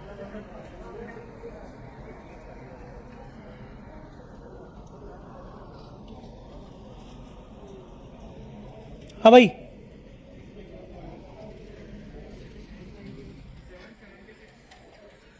691 200 641 200 भाई 41 और 91 50 का डिफरेंस है, कुछ गड़बड़। गजब, नया जवाब 776 960 771 200 अब सवाल, अब जवाबों की अलग अलग बरसात हो रही रे। इधर क्या आ रहा है? 691 731 किसी का 8,11,200 आया क्या? ऑनलाइन स्टूडेंट 8,11,200 डिविडेंड माइनस नहीं किया उसने।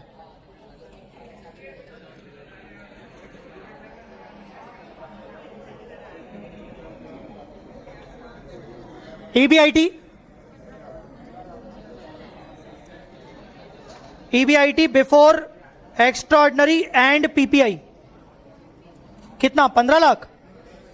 हाँ इसमें ऐड करेंगे PPI, ऐड करेंगे PPI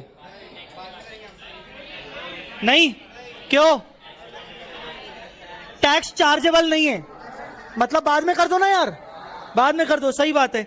इसमें लेस करेंगे एक्स्ट्राऑर्डिनरी आइटम, नहीं नहीं करेंगे ना सर, डिडक्टेबल है सर, टैक्स निकालने के लिए माइनस करना है, डिडक्टेबल माइनस करना पड़ेगा।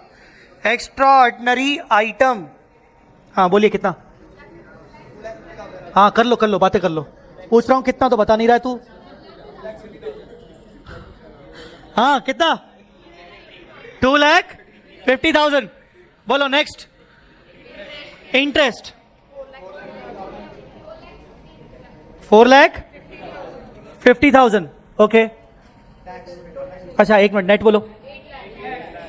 हाँ 8 लाख क्या होगा ये? EBT माइनस टैक्स 20% 1,60,000 फिर कितना आया? हाँ 6,40,000 EAT 640। उसके बाद ऐड हाँ PPI, very good 171 200 less preference dividend 1,20,000 691। कहाँ चूक रह गए? हाँ कहाँ गलती हो गई? जल्दी बोलो कहाँ गलती हो गई?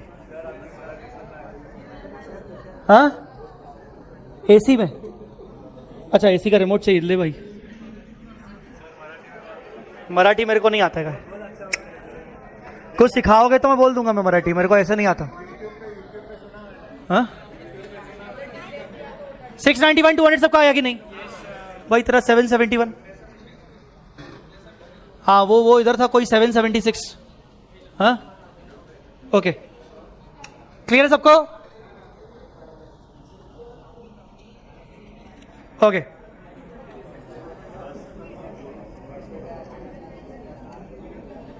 Question number 9, question number 9, question number 9, net profit after tax including extraordinary profit loss, after tax including extraordinary profit loss for the year ended December 2009, 2 lakh रुपए।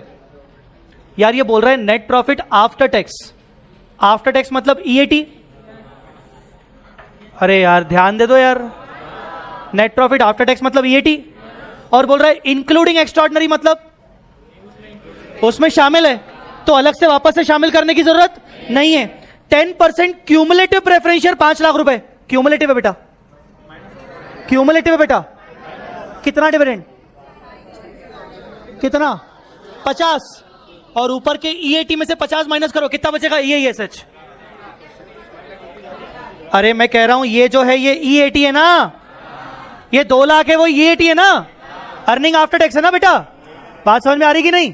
और जो डिविडेंड है वो माइनस करना पड़ेगा कि नहीं करना पड़ेगा, करना पड़ेगा, तो करना पड़ेगा। तो माइनस करने के बाद हमारा ईएसएच कितना आएगा 150, नंबर ऑफ इक्विटी शेयर 5000, उसके बाद इक्विटी डिविडेंड डिक्लेयर 18%, ये भी माइनस कर दो।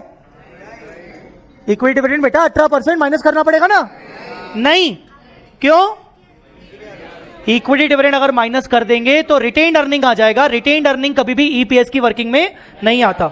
आगे कह रहा है compute EPS assuming that out of 5000 equity share 2000 were issued on 1 जुलाई। सिंपल वेटेड एवरेज होगा, करके बताइए अभी के अभी। होमवर्क दूंगा बोलोगे नहीं चाहिए, तो इसलिए अभी के अभी करके बताओ, जल्दी करो।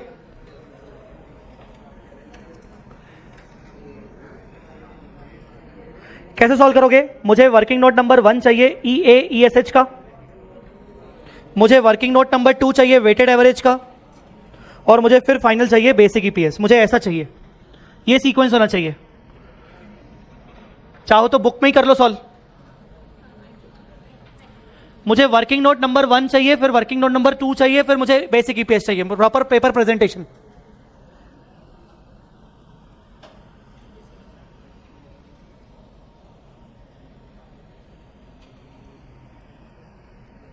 नहीं हो रहा 33.33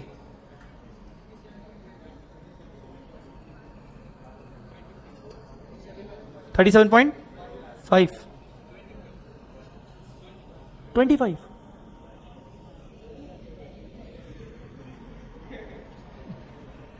25 सच्ची में, तेरा भी 25, सबका 25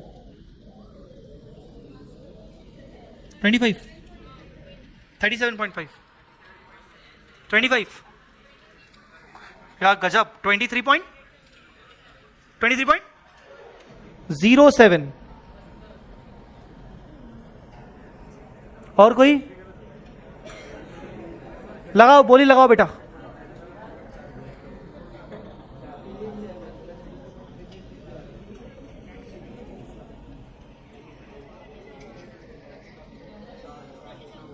$37.5 तुम तो 33 बोल रहे थे ना उधर वाले लोग, हाँ? अच्छा ओके, मार्च ईयर एंड लिया था। सुन लो सब लोग, किसी ने मार्च ईयर एंड तो नहीं ले लिया, क्योंकि ऊपर बोल रहा है ईयर एंडेड 31 दिसंबर, 31 दिसंबर। गड़बड़, फिर से करना बेटा। 31 दिसंबर, हाँ 37.5 ईयर एंड की वजह से गड़बड़ हो सकती है। 37.5 बेटा, हो सकता है सिली मिस्टेक हुई हो ईयर एंडिंग वाली, कुछ लोगों से ईयर एंडिंग वाली सिली मिस्टेक हुई होगी, मार्च एंडिंग लिया होगा। 18% बेटा शेयर कैपिटल पे लगता है। जब भी इक्विटी डिविडेंड होता है ना 18%, तो 18% लगता है सीधा सीधा शेयर कैपिटल के ऊपर। शेयर कैपिटल कितना है तेरा 5 लाख, तो कोई ये इस पे नहीं लगता है। इक्विटी डिविडेंड हमेशा परसेंटेज में होता है, तो शेयर कैपिटल पे लगता है। हाँ चलो, मुझे यस बेटा 37.5, अच्छा जी earning after tax 2 lakh minus क्या करेंगे? प्रेफरेंस डिविडेंड कितना? 50,000 कितना बचा? 150 क्या बचेगा? EISH। वर्किंग नोट नंबर 2 बेटा, 1 सेकेंड। 1 जनवरी ना, 1 जनवरी 2009 ओपनिंग 3000 12/12। दूसरा डेट 1/7/9 न्यू इशू 2000 कितना करेंगे? 6/12 1000 क्या हो जाएगा? 4000 वेटेड एवरेज नंबर तो आ जाएगा basic EPS 1.5 lakh divided by 4000 37.5। बेटा क्लियर हुआ कि नहीं? जल्दी बोलो क्लियर हुआ कि नहीं? अगले पेज पर एक हेडिंग दो, डाइल्यूटेड अर्निंग पर शेयर। अगले पेज पर एक हेडिंग दीजिए बेटा, diluted earning per share bracket में डीईपीएस। अगले पेज पर एक हेडिंग दो, diluted earning per share. Diluted, अच्छा हाँ मैं सुनिए न्यू पेज पे दीजिएगा, अगर आधा अधूरा पेज हो तो चिंदी चोरी नहीं। हाँ मारवाड़ी पना मत दिखाओ अपना तू इधर। हाँ चलो, diluted earning per share. Diluted earning per share बहुत ही ज्यादा इंपॉर्टेंट कॉन्सेप्ट है। Diluted earning per share DEPS. अभी तक हमने जितना भी अर्निंग पर शेयर सीखा है वो था बेसिक ईपीएस, अब मैं सिखा रहा हूं डाइल्यूटेड ईपीएस। पर उसको डिस्कस करने से पहले कुछ मैं पॉइंट्स लिखवाना चाहता हूं, ध्यान से सुनिएगा। पहले पॉइंट्स लिखते जाइएगा और मैं साथ साथ डिस्कस भी करता जाऊंगा। इंपॉर्टेंट पॉइंट्स है, लिखिए। सबसे पहला पॉइंट नंबर 1। अच्छा पॉइंट वाइज ही लिखेंगे। Point number 1,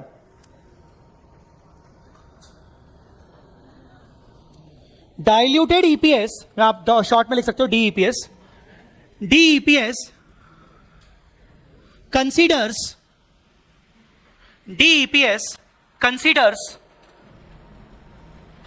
equity numbers, plus potential equity numbers. DEPS considers equity numbers plus potential equity numbers. Second number point.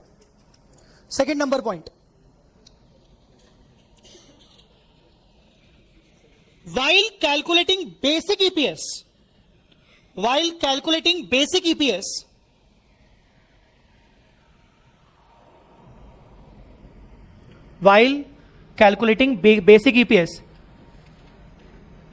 we only consider equity shares.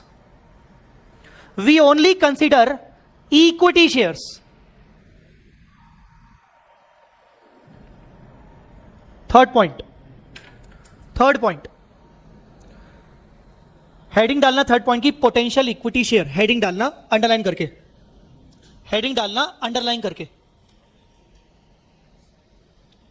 Underline करना, potential equity share hyphen dash करके आगे लिखो उसके। Those securities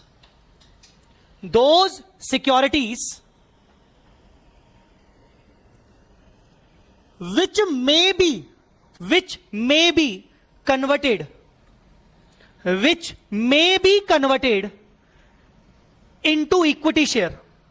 Those securities which may be converted into equity shares in the future.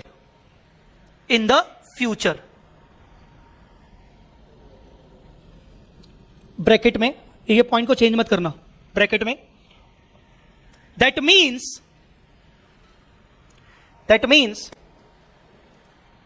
which has the potential to convert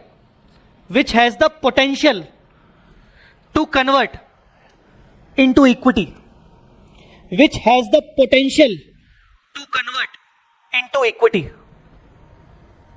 bracket close. Fourth point, examples are Examples are convertible debentures. दूसरा convertible preference shares. तीसरा ESOP. ESOP. ESOP. चौथा share warrants. Share warrants. पांचवा convertible bonds. Convertible bonds. छठा share application money pending allotment. Share application money pending allotment. बेटा share application money दो type का होता है, एक होता है पेंडिंग अलॉटमेंट, एक होता है रिफंडेबल. दोनों में क्या फर्क होता है? चलो ऐसा बताओ, बैलेंस शीट में दोनों को कहां कहां दिखाते हैं? एक ही जगह की अलग अलग जगह? कहां कहां दिखाना चाहिए? Share application money pending allotment कहां दिखता है? शेयर होल्डर फंड के अंदर. इक्विटी लाइबिलिटी में शेयर होल्डर फंड के अंदर दिखता है ना, share capital reserve and surplus, और उसके बाद share application money pending allotment. Share application money refundable.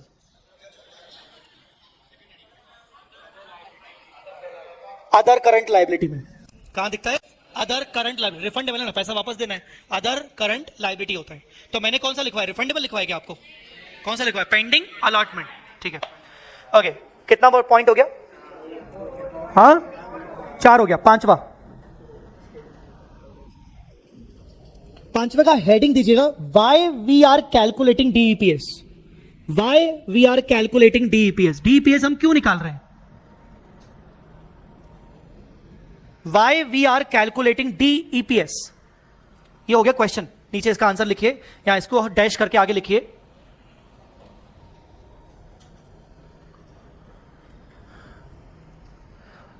लिखिएगा BEPS, basic EPS is based on actual earning for the year.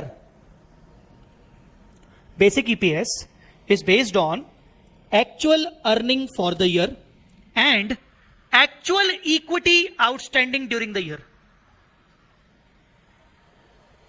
Basic EPS is based on actual earning for the year and actual equity shares outstanding for the year. But DEPS, diluted EPS is based on the fact, diluted EPS is based on the fact that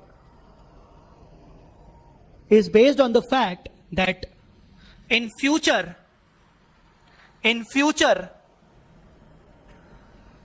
some securities are going to be converted. DEPS is based on the fact that some securities are going to be converted into equity. Some securities are going to be converted into equity. Comma. Therefore, due to their conversion into equity,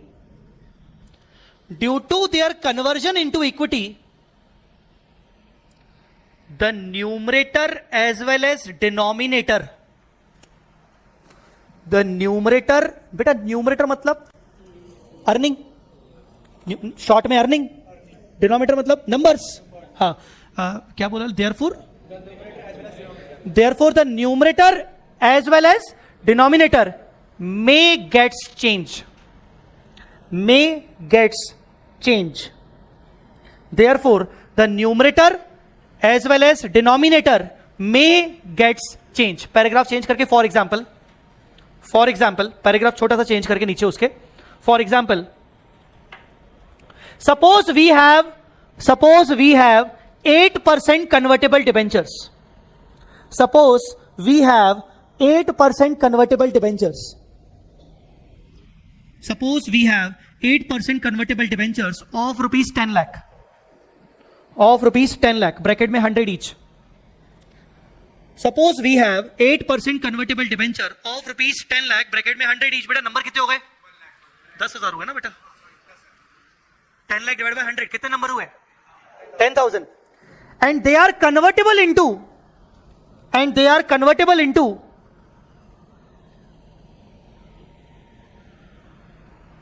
4 for everyone. They are convertible into 4 for everyone. 4 for everyone मतलब समझ गए ना? They are convertible into 4 for everyone after 3 years. 4 for everyone after 3 years. Future में convert होंगे. 4 for everyone after 3 years. तो इसके नीचे इसके आगे लिखिएगा due to their conversion,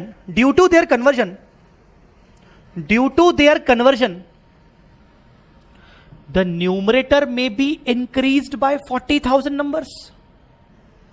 अच्छा, मैं जो लिखवा रहा हूं वो समझ के भी लिख रहे हो कि ऐसे ही बस लिखते जा रहे हो? थोड़ा समझ में आ रहा है मैं क्या लिखवा रहा हूं? ये एग्जाम्पल को समझने की कोशिश करिएगा. हमारे पास डिबेंचर है, आगे चल के 3 साल बाद वो डिबेंचर कन्वर्ट हो सकते हैं, है ना? तो अगर ये कन्वर्ट हो गए तो कितने नंबर ऑफ शेयर हो जाएंगे? कितने नंबर ऑफ शेयर बढ़ जाएंगे? आपका डिनोमिनेटर में कितने नंबर ऑफ शेयर बढ़ जाएगा? 40,000 से बढ़ जाएगा कि नहीं बढ़ेगा? सो मैंने क्या लिखवाया था? अच्छा, मैंने न्यूमरेटर बोल दिया गलती से. हाँ, मैंने को क्या बोलना था? हाँ, द डिनोमिनेटर में B increased by 40,000 equity. The denominator may be increased by 40,000 equity in the future. The denominator may be increased by 40,000 equity in the future. क्या हो गया? एक बार फिर से बोलूं. They are convertible into 4 for everyone after 3 years. ठीक है. Due to their conversion, the denominator may be increased by 40. Due to their conversion, the denominator may be increased by 40,000 equity. आपसे मेरा सवाल है, क्या न्यूमरेटर बढ़ेगा? अगर डिनोमिनेटर बढ़ रहा है डिबेंचर के कन्वर्ट होने से, तो क्या आपके न्यूमरेटर पर कुछ असर पड़ सकता है कि नहीं? सोचो, ध्यान से सोचो. डिबेंचर आज डिबेंचर है, मैं उसका इंटरेस्ट पे कर रहा हूं, वो मेरे ईबीआईटी में से माइनस होता है, फिर उसके बाद टैक्स लगता है. फ्यूचर में डिबेंचर रहेगा ही नहीं, वो इक्विटी हो जाएगा. तो इंटरेस्ट की सेविंग होगी कि नहीं होगी? और अगर इंटरेस्ट की सेविंग होगी तो टैक्स भी तो ज्यादा लगेगा. तो मेरा सवाल यह है कि डिनोमिनेटर तो बढ़ेगा 40,000 से, क्या न्यूमरेटर भी बढ़ सकता है कि नहीं? कितने से बढ़ेगा वो एक सेकेंडरी पॉइंट है. न्यूमरेटर बढ़ सकता है कि नहीं बढ़ सकता है? बोलो. बढ़ सकता है. तो लिखो, also the numerator may be increased. Also the numerator may be increased because of saving in interest. Also the numerator may be increased because of saving in interest. In that case,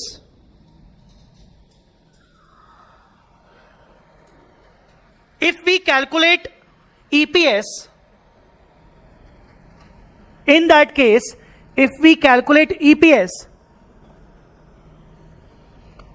after considering this numerator denominator change, if we calculate EPS after considering these numerator and denominator change,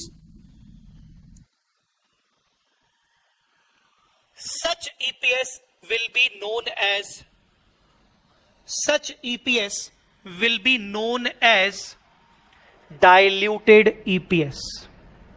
Such EPS will be known as diluted EPS. अब जितना लिखवाया मैं उसको पहले समझा देता हूं कि है क्या.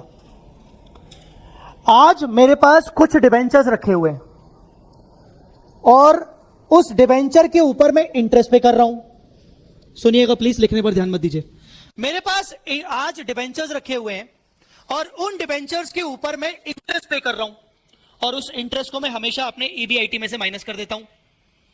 और मैंने जो करंट ईयर का बेसिक ईपीएस निकाला है तो भी मैंने माइनस करके ईआईएसएच निकाला है, और मैंने डिवाइडेड बाय कर दिया है number of equity share.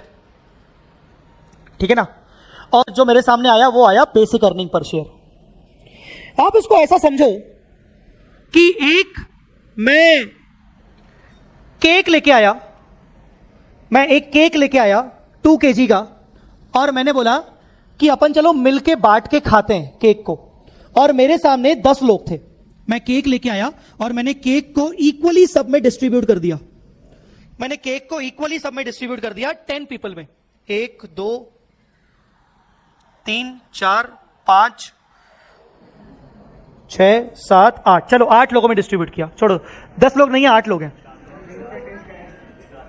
Please 10 लोग नहीं है 8 लोग हैं। मैंने केक को डिस्ट्रीब्यूट कर लिया। मैं कल फिर से केक लेके आया वही सोच के कि 8 लोग थे, कल भी 8 लोग होंगे तो मैं केक लेके आता हूं। जो 8 लोग थे उन्होंने बाहर खबर फैला ली कि सर केक खिलाते हैं, सर केक खिलाते हैं, तू भी आजा केक खिलाते हैं। तो तुम लोग अपने साथ कुछ दोस्तों को लेके आए, तुम अपने साथ कुछ दोस्तों को लेके आए और तुम लोग 8 और लोगों को लेके आए। अब कितने लोग हो गए? 16। केक तो उतना ही है, केक तो उतना ही है, पर नंबर ऑफ पर्सन बढ़ गए कि नहीं बढ़ गए? बोलो बेटा, नंबर ऑफ पर्सन बढ़ गए कि नहीं? तो नंबर ऑफ पर्सन अब कितने हो गए? जो केक पहले 8 लोगों में बंटता था, अब वो केक आज के दिन कितने लोगों में बांटा जाएगा? केक उतना ही है, केक उतना ही है, पर अब वो कितने लोगों में बांटा जाएगा? 16 लोगों में बांटा जाएगा। तो बताओ, हर किसी की झोली में जो शेयर आएगा केक का, वो पिछले बार से कंपैरेटिवली ज्यादा आएगा कि कम आएगा? हाँ, कम आएगा। क्यों कम आएगा? क्योंकि डिनोमिनेटर बढ़ गया।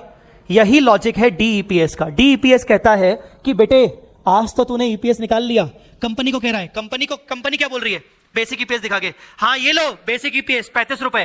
पर ज्यादा खुश होने की जरूरत नहीं, वो तुम्हारे 2-4 भाई लोग आने वाले हैं जो आज डिबेंचर के फॉर्म में दिख रहे हैं ना, जो आज प्रेफरेंस शेयर के फॉर्म में दिख रहे हैं, जो ईसॉप के फॉर्म में दिख रहे हैं। आज ना ये 35 रुपए सोचकर खुश मत होना, ठीक है? आज का 35 रुपए आज की एक्चुअल अर्निंग के अकॉर्डिंग है, बट इतना खुश होने की जरूरत नहीं है।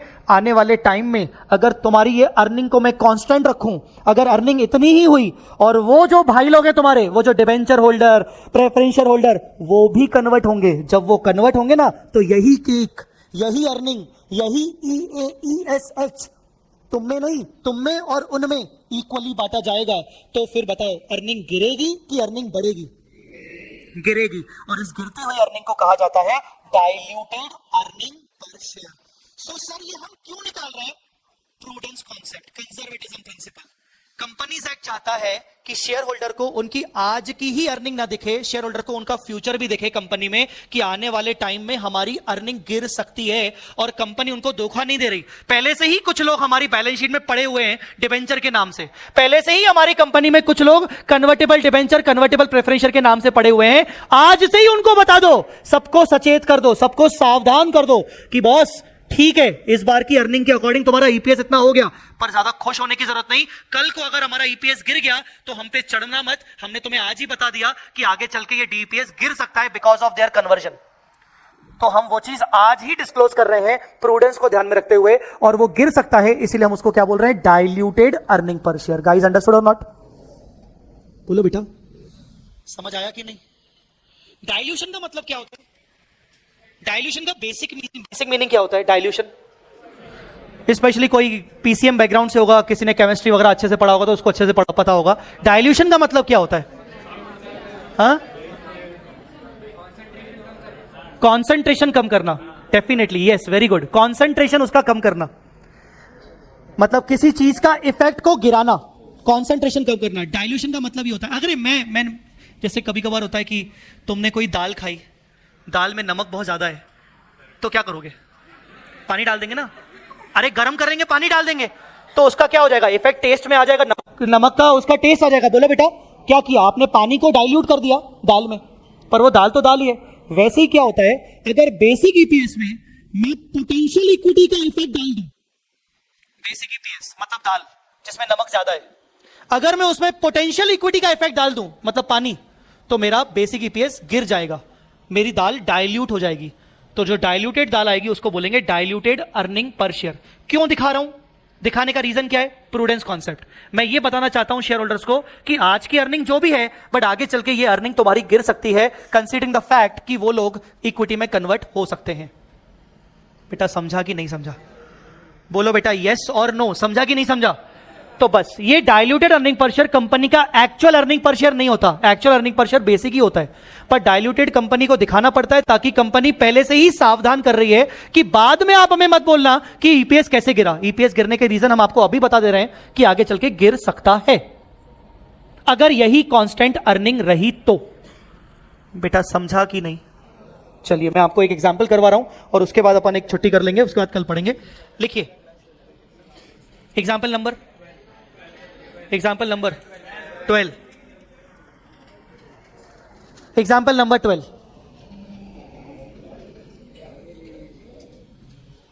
Example number 12, EBIT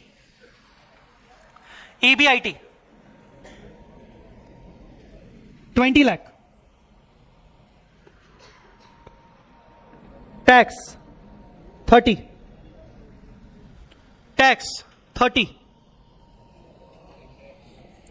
1st April 22, outstanding equity numbers 1 lakh, 1st April 22, outstanding debentures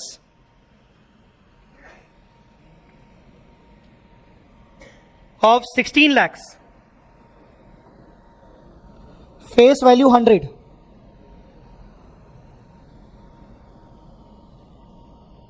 conversion rate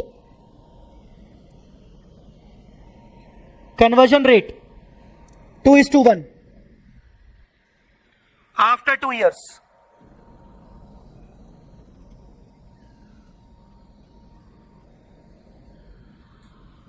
Calculate basic EPS and DEPS. Calculate basic earning per share and diluted earning per share. Basic निकालिए सबसे पहले, आप सिर्फ basic निकालिए। 20 नहीं, EBIT दिया है बेटा मैंने, EISS नहीं दिया है।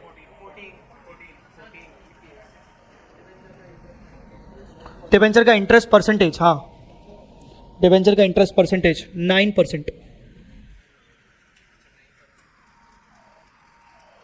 तेरा 14 कैसे आया? तो पहले कैसे 14 कैसे आया?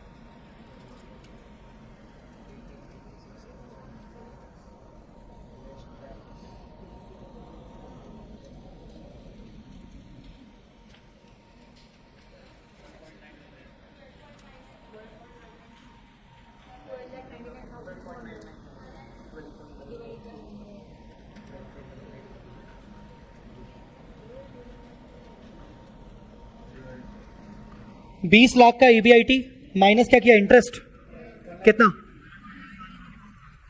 1,44,000, कितना बचा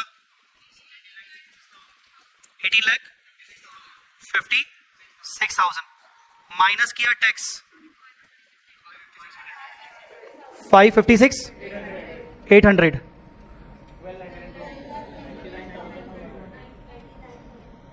EAT ये बोलो या EASH बोलो, एक ही बात है अब तो। हाँ 12,99,200 डिवाइडेड बाय 1 लाख, तो बेसिक EPS आ गया 12.992। 12.992 12.992 right.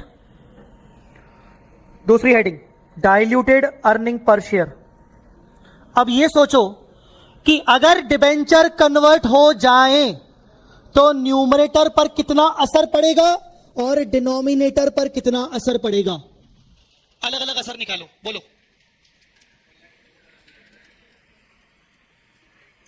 Due to conversion of debentures, numerator will be increased.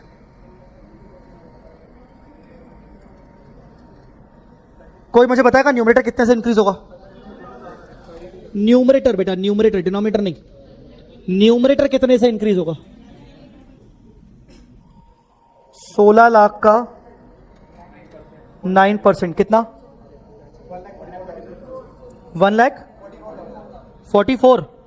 बेटा इंटरेस्ट सेव होगा तो प्रॉफिट बढ़ेगा, बढ़े हुए प्रॉफिट पर टैक्स भी तो लगेगा, तो इंटरेस्ट की सेविंग तो नेट ऑफ टैक्स होगी ना। इंटरेस्ट हटेगा तो अर्निंग बढ़ेगी, बढ़ी हुई अर्निंग पर टैक्स भी तो ज्यादा लगेगा, तो माइनस कितना रेट था? 30% टैक्स। 1,08,000 से मेरा न्यूमरेटर बढ़ेगा। अगर आपको ये चीज नहीं समझ आई, तो आप इसी चीज को इस वर्किंग पे रखो। एक सेकंड कैलकुलेटर लेके आओ। कैलकुलेटर, सबसे पहले 20 लाख लिखो। डिबेंचर कन्वर्ट होंगे तो इंटरेस्ट माइनस होगा क्या? बोलो यस और नो। डिबेंचर कन्वर्ट होंगे तो इंटरेस्ट माइनस होगा क्या? नहीं। तो 20 लाख में से डायरेक्ट टैक्स माइनस करो 30%, कितना? 14 लाख। और अभी कितना है? 1299,200। कंपेयर करो। अगर डिबेंचर कन्वर्ट हो गए तो EISH 14 लाख आएगा, और अभी EISH हमारा है 12,99,200। कैलकुलेट कर लो ना कितना आ रहा है डिफरेंस। 1,08,000। तो हमारा न्यूमरेटर कितना से बढ़ रहा है? 1,08,000 after tax saving. Denominator will be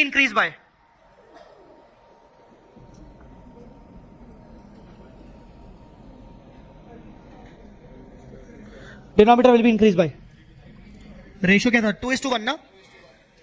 32,000। ठीक है, तो आइए DEPS ये नोट करना है क्या? देखिए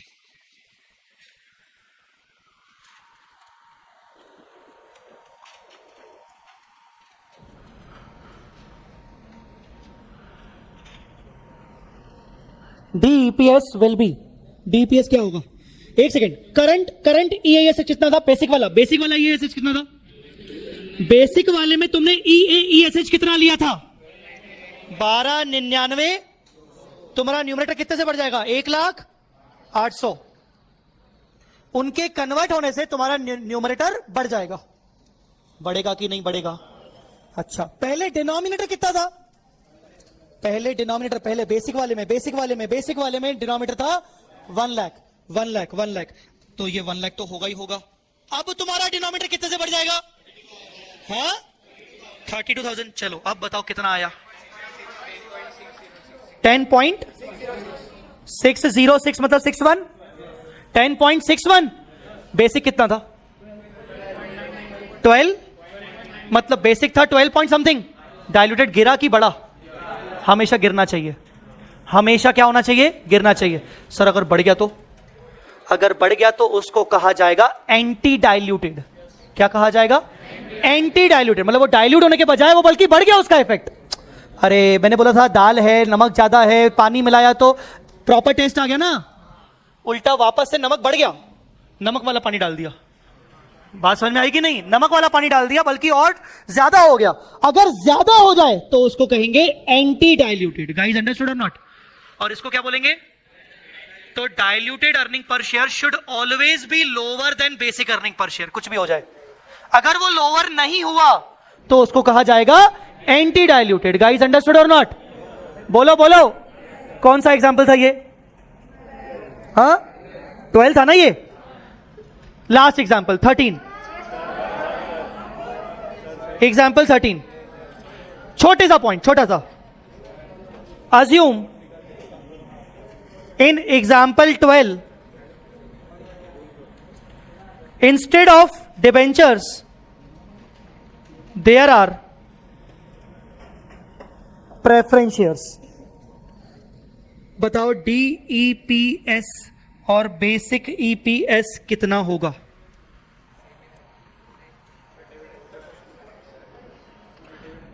instead of debenture there are preference. बस सिंपल। वो डिबेंचर नहीं है, वो प्रेफरेंस है। Cumulative preference. वही ना 9%। नो सेम आएगा। नालायकों निकाल के तो देखो एक बार। इंटरेस्ट के ऊपर टैक्स लगता है, मतलब interest is a tax deductible and preference dividend is not a tax deductible. नालायकों, बेसिक भी चेंज होगा, DEPS भी चेंज होगा।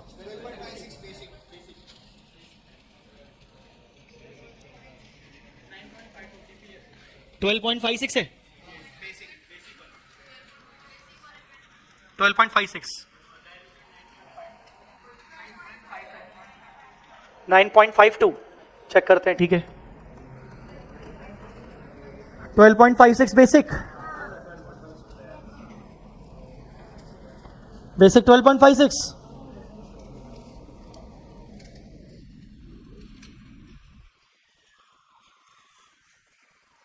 करो करो जल्दी करो, तुम करो, मैं तुम्हारे लिए होमवर्क चूज करूं।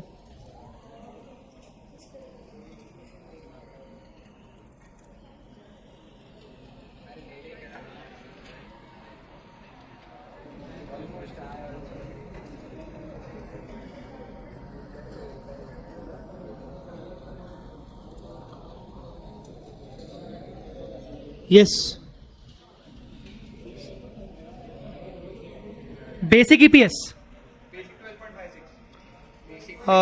20 लाख में से सबसे पहले डायरेक्टली तुमने टैक्स माइनस किया था, तो कितना बचा था? 14 में से तुमने डिविडेंड माइनस किया 144, तो ये कितना बचा? 1256 डिवाइड बाय 1 लाख, तो ये आ गया 12.56। ये तो क्लियर है। अब मैं कह रहा हूं कि डीईपीएस के लिए न्यूमरेटर कितना हो जाएगा? न्यूमरेटर कितने से बढ़ेगा? Numerator increased by 144। अरे जब प्रेफरेंस ही नहीं रहेगा तो उसका डिविडेंड नहीं रहेगा। सोचो ना, प्रेफरेंस शेयर अगर कन्वर्ट हो जाएगा तो उनको डिविडेंड नहीं बांटना पड़ेगा, नहीं बांटेंगे तो इक्विटी वालों की अर्निंग बढ़ जाएगी, इक्विटी वालों की अर्निंग बढ़ जाएगी। प्रेफरेंस वाले लोग नहीं रहेंगे तो इक्विटी वालों की अर्निंग बढ़ेगी कि नहीं बढ़ेगी? बढ़ेगी, बिल्कुल बढ़ेगी। तो कितने से बढ़ेगी? 144 से। सर इसका माइनस टैक्स भी तो करो, आपने ऊपर तो टैक्स माइनस किया था ना सर। जब डिविडेंड नहीं पे करना पड़ेगा, अर्निंग बढ़ेगी पर उस पर कभी टैक्स नहीं लगेगा, क्योंकि preference dividend is not tax deductible. समझा कि नहीं? तो ये अर्निंग पूरी 144 की बढ़ जाएगी। डिनोमिनेटर कितने से बढ़ेगा? वो वही बढ़ेगा, डिनोमिनेटर इंक्रीज्ड बाय 32 नंबर। तो फाइनली डीईपीएस 1 सेकेंड 1256 था ना, क्या था? 1256 था, कितने से बढ़ेगा? 144 से बढ़ जाएगा कि नहीं? जबकि डिनोमिनेटर में 1 लाख था, अब कितने इक्विटी हो जाएंगे? और भी आप ये समझ रहे हो, इंटरप्रेट कर रहे हो? आज तक कितने शेयर थे? 1, पर उनके कन्वर्ट होने से अब कितने शेयर हो जाएंगे? 132। हाँ बताइए। 10 पॉइंट, वही सेम आ रहा है, आसपास वही आ रहा है, लगभग 10.61। डाइल्यूटेड बोलेंगे कि एंटी डाइल्यूटेड बोलेंगे? डाइल्यूटेड बोलेंगे ना, क्योंकि गिर रहा है। गाइस अंडरस्टूड और not? Question number 5 is your homework. आज का होमवर्क बोलना कौन कौन सा है? 7 and 5। 7 and 5 ना? 7 and 5, ठीक है। सुनो सुनो सुनो सुनो, टुमारो मैं कल AS20 खत्म कर दूंगा। कल AS20 कंप्लीट हो जाएगा, क्योंकि कम बचा है, तो इसीलिए कल का हम शेड्यूल 3 भी रखेंगे। तो कल शेड्यूल 3 भी डिस्कस होगा और AS20 मैं कंप्लीट कर दूंगा पूरी तरीके से, ताकि परसों से हम एक चैप्टर शुरू करेंगे। ठीक है, चलिए अभी के लिए इतना ही। Thank you so much, bye bye, take care, जय माता दी, अल्लाह हाफिज।